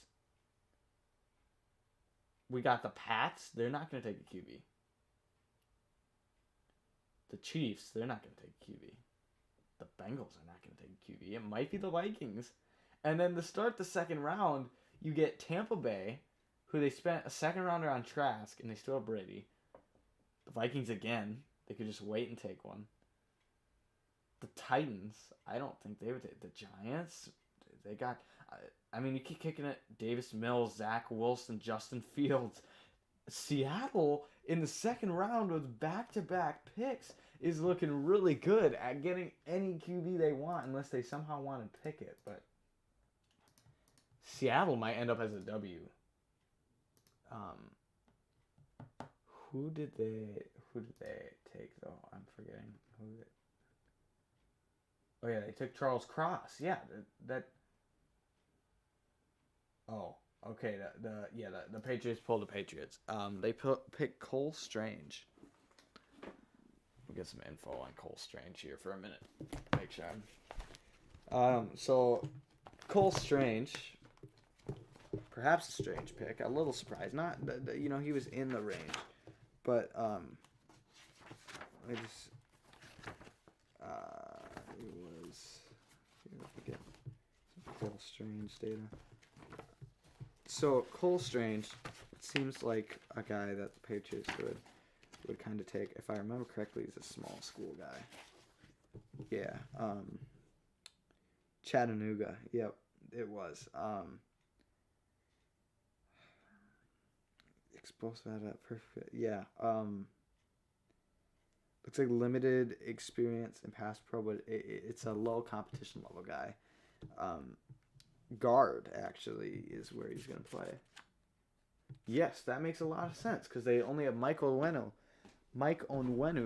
who has, had a great rookie season and everything, and has proven to be a good guard. And then they didn't really have anything opposite. That was probably the biggest need, because they traded away Shaq Mason. So, yes, this makes sense, I would say, overall. I don't love the pick, but it's like, it's, for example, he's 86th on PFF's board, but that is every Patriots pick ever is, picking a guy from a small school.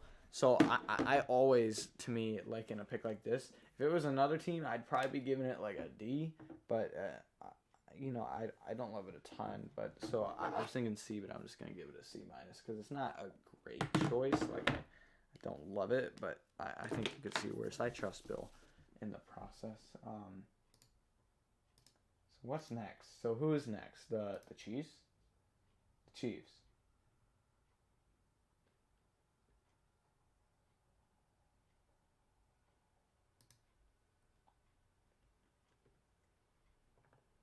Yeah. So it's crazy. It's actually it's faster here on Twitter than it is on the broadcast. Like the broadcast is just announcing the Packers pick, and the Chiefs are on the clock right now.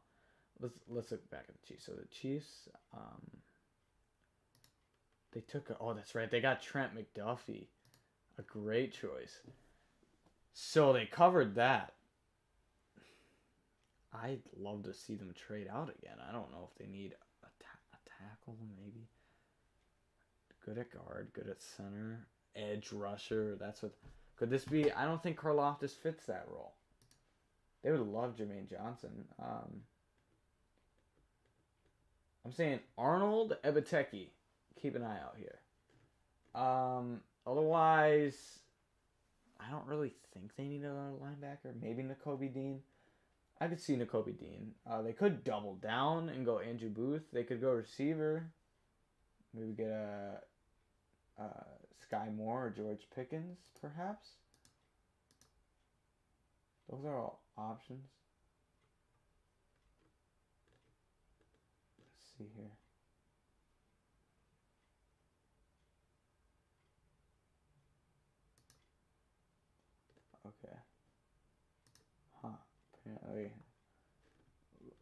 apparently Rodgers had some comments on the Pat McAfee show about their draft situation. So that is interesting to see. The Chiefs, trying to balance for all of you that maybe just joined recently, we had a plot twist in my draft, setup. Thank you very much. Where the TV stream just didn't show up. It is off. So then I'm currently using Twitter and my cell phone to see what the picks are. But I think Twitter is ahead of the broadcast by quite a bit. So Chiefs are on the clock. Really could be anything. They could double down at corner, but I don't think they'll do that. Could be, I'm saying Nakobe Dean. I think Arnold Ebiteki is going to be the guy from Penn State. I think that's who they're going to go with. They don't need any, or a receiver. I forget about receiver. I could see, and they go with George Karlaftis. They get the value. Yeah. He would go actually this fits really well as an edge rusher opposite Frank Clark. This will work great. I'll give out another. Well, the green marker has been making some great appearances recently. Feels like it at least. So, A+ on this one. Great value. You have to just grade on value a lot of the times, even though it maybe wasn't their biggest need, or I don't know how well he's going to fit into their system. It's a great value pick. You get the guy.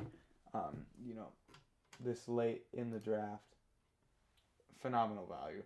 Because I think he's actually more likely to play kind of a more downhill inside role than an outside pass rusher, which is great because then you can let Frank Clark, get all the edge rush and kind of fill in the gaps with Karlaftis. So, who is left? The Bengals and the Vikings are the final two teams. Let's get the Bengals. So the first time we get to talk about the Bengals. Let's look at this. So they just made the Super Bowl. How can you improve a Super Bowl roster? Is there any piece that they can take over the edge? Honestly, this team is looking good. This is actually solid. They I think actually only got better.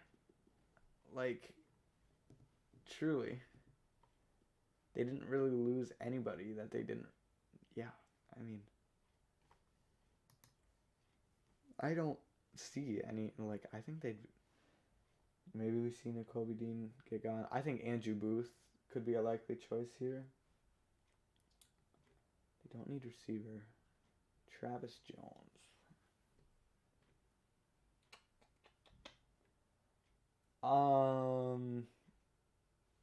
Leo Chanel. Daxton Hill still out there. He could be an interesting piece in this defense. I would love to see Daxton Hill get picked here. I don't know if that'll happen, but he'd be a versatile piece that they could use in Cincinnati. This is... Okay.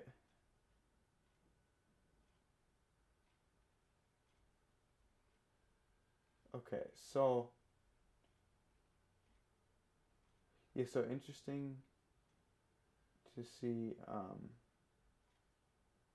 Yeah, it looks like actually they're reporting online that it seems that Daxton Hill and Andrew Booth are the two to choose from.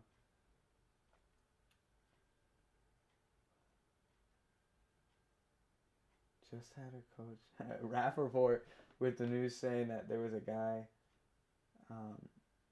that just was surprised. Wow, so this is okay. So I'm thinking the Bengals go secondary here. That seems likely to me. What do you think of the Vikes? Okay, so here's what I'll say about the Vikes trading down. The idea of trading down was not bad whatsoever. I agree that this is a weak draft. I personally, if I remember correctly, if the guys available, if I was sitting there, they could have took Hamilton, but I like Cam Bynum. I probably would have taken Trent McDuffie, who I think went 10 picks later. So on paper, then you still could have traded back and gotten the same guy.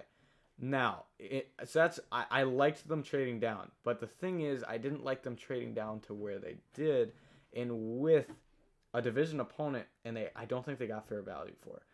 So the idea of trading down was great, but going down 20 spots and only not even getting a first round pick is interesting because they get, I think, a second, a third, and a fourth. I use the example, the Eagles traded up 2 spots with the Texans and got, the Texans got that pick of like the first round one, a fourth and 2 fifths, I think. So it's like a team got the same amount of draft picks, even though I know they're higher for the Vikings. They got the same amount of draft picks, moving up 2 spots. We moved down 22 in that situation. So I don't love the value they got for it, but the premise of trading down made sense.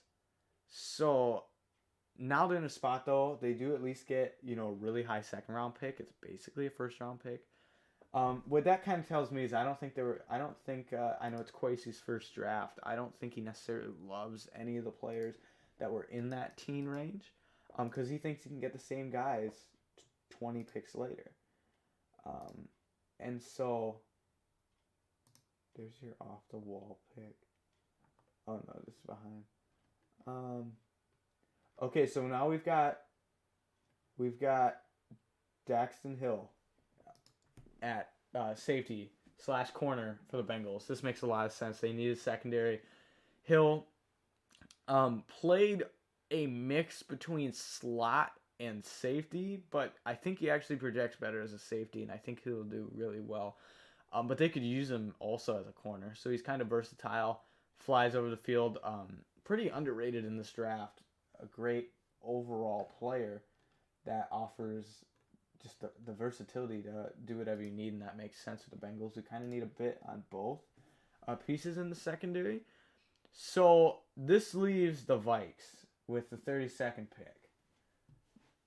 Now, Malik Willis is just out there, sitting, waiting to be taken. But I don't know if the Vikes dare do it. I don't think so, but maybe.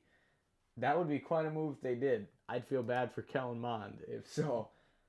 But otherwise, okay, so let's really break down this last pick, because I've been waiting for the Vikings to pick all night, and they get to do the last choice. So they could somehow take Malik Willis. If they pick a QB, I'm saying shoot for the stars. Go for Malik Willis. I personally don't think they need a receiver this late. They could have taken one at 12, but at this point, you're not really getting, right now, a huge upgrade over KJ Osborne. So I think you're fine there. Their starting tackles are good. They could use a guard, but I just don't think there's good value there. Center Linderbaum's gone, and Bradbury, I guess, is okay. He's fine, but not phenomenal. The edge rushers are kind of going off the board. I like who they have. D-line, they have tons of depth. Linebacker could be Nakobe Dean, could be a move. Corner, I'm saying watch for Andrew Booth. I really think Andrew Booth. I would love to see Malik Willis go, just for the fun of it, and that would be awesome, and be for the last choice. But I think I'm predicting that the pick is going to be Andrew Booth. Is my prediction from Clemson. I don't know how I would feel about that, but yeah. So after Sauce and Stingley, I liked McDuffie, but he's gone. It's Andrew Booth from Clemson would be the next guy on that list. He's kind of a press one-on-one guy that I guess would match well with what they have. He'd probably slide in there opposite Pat Pete. I think he'd maybe be better than Dantzler already. Yeah, I think it'd have to be Booth if you're picking corner. I still would love to see Malik Willis just for the fun. And this would cause madness, but it'd be something cool to watch. But I don't think it's very likely that occurs. Yeah, so corner, I think would be Andrew Booth, and I do think that will be the pick, realistically, which would be good value. It's not like a home run pick, but it's definitely solid. It's a need. It's not a reach. Technically. I mean, if you go off PFF's board, he's like the 23rd. I don't really like Danzler either, which is why I think they could use an upgrade there. Because I like them bringing in Chandon Sullivan. He's a very underrated player from Green Bay that they can use as I think he's only 5'9", so they could use him as a slot if I remember correctly. I think he's pretty short. So I think they're gonna use him as a slot, but he's pretty good. Oh, he's 5'11". So yeah, I think they can use him as a slot guy. I'd love for them to get somebody opposite of Peterson, better than Danzler. That would be good.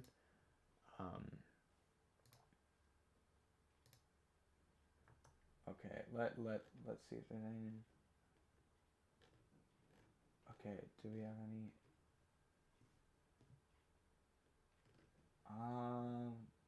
Okay, the run. Okay, Booth. Yeah, so I forgot.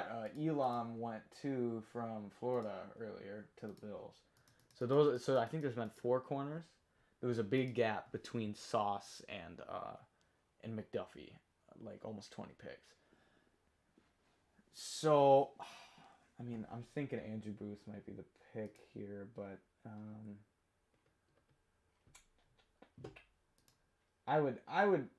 it would be fun to see Malik Willis to cause some madness. I can't even tell because my thing's delayed on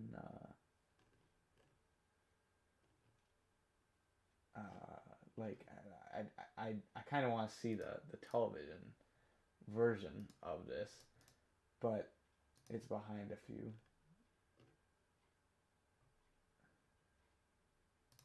What is this, a video now? Oh my, UT Chattanooga to the first. Whoa, wow, okay. The Rams getting hyped at the Patriots draft choice. Charles Cross is a really good choice for Seattle. I liked what they did. I really think that they made the right choice, picking a tackle and building around that first. And then if they really want, they can pick a QB tomorrow. As you can see right now, there's 5 guys to me that I think could be eventually a starter that are available right now, and they're going to have 2 choices tomorrow. Yeah, Cross, he's pretty good size, power. Yeah, overall, let me try to find that. Yeah, I think it was a good choice. Like it was solid value. Yeah, I guess like it would have been cool if they got Ekwonu or Neal, but that just didn't happen, and you can't change that, I guess. So, but I think that with the opportunity they had, I'm glad they took that. So, wow. Well, okay, and the Vikings go with, I've got Lewis Sign. So safety. Interesting. Okay, and like pretty good value overall for a safety. So okay, this is okay. All I'm saying is this. What? Okay, looking back at this on paper, this is terrible. I'm not gonna lie. If you didn't know, I am a Vikings fan, and okay, all I'm saying is this is some simple math. I might even have to draw it out. This pick, if it's a need. No, I can't get that excited about it. I'm giving the pick itself, this pick, a C+. The Lewis Sign pick. But here's the math on this. Let me make sure I get the trade correct. Okay, so here's the math. So you can say, okay, the Lions took, I don't even remember who. I think it was receive. Yeah, they got Jameson. They got Jameson Williams. And on paper, you think, okay, so you compare Jameson to what this is, but no, this is what I personally think. I thought, okay, there was one player. I'm gonna go on since we got time. This is what I think of this last pick here.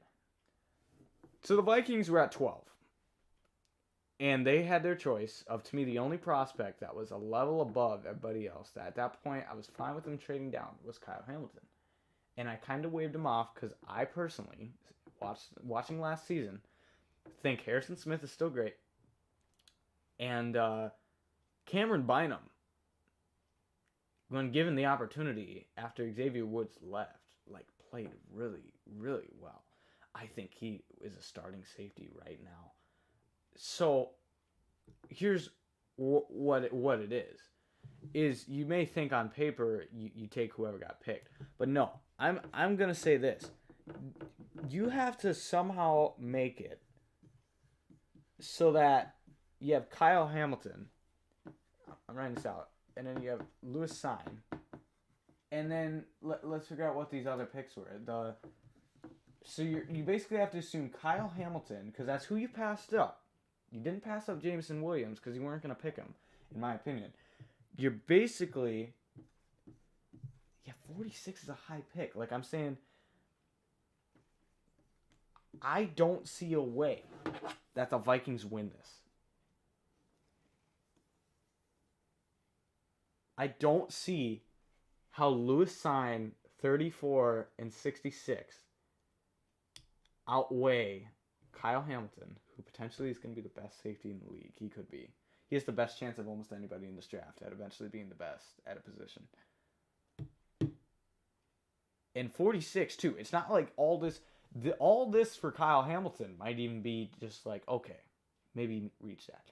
But you throw in 46 in there, I don't see how the Vikings win that trade. I personally don't. See, because I thought they were going to pick...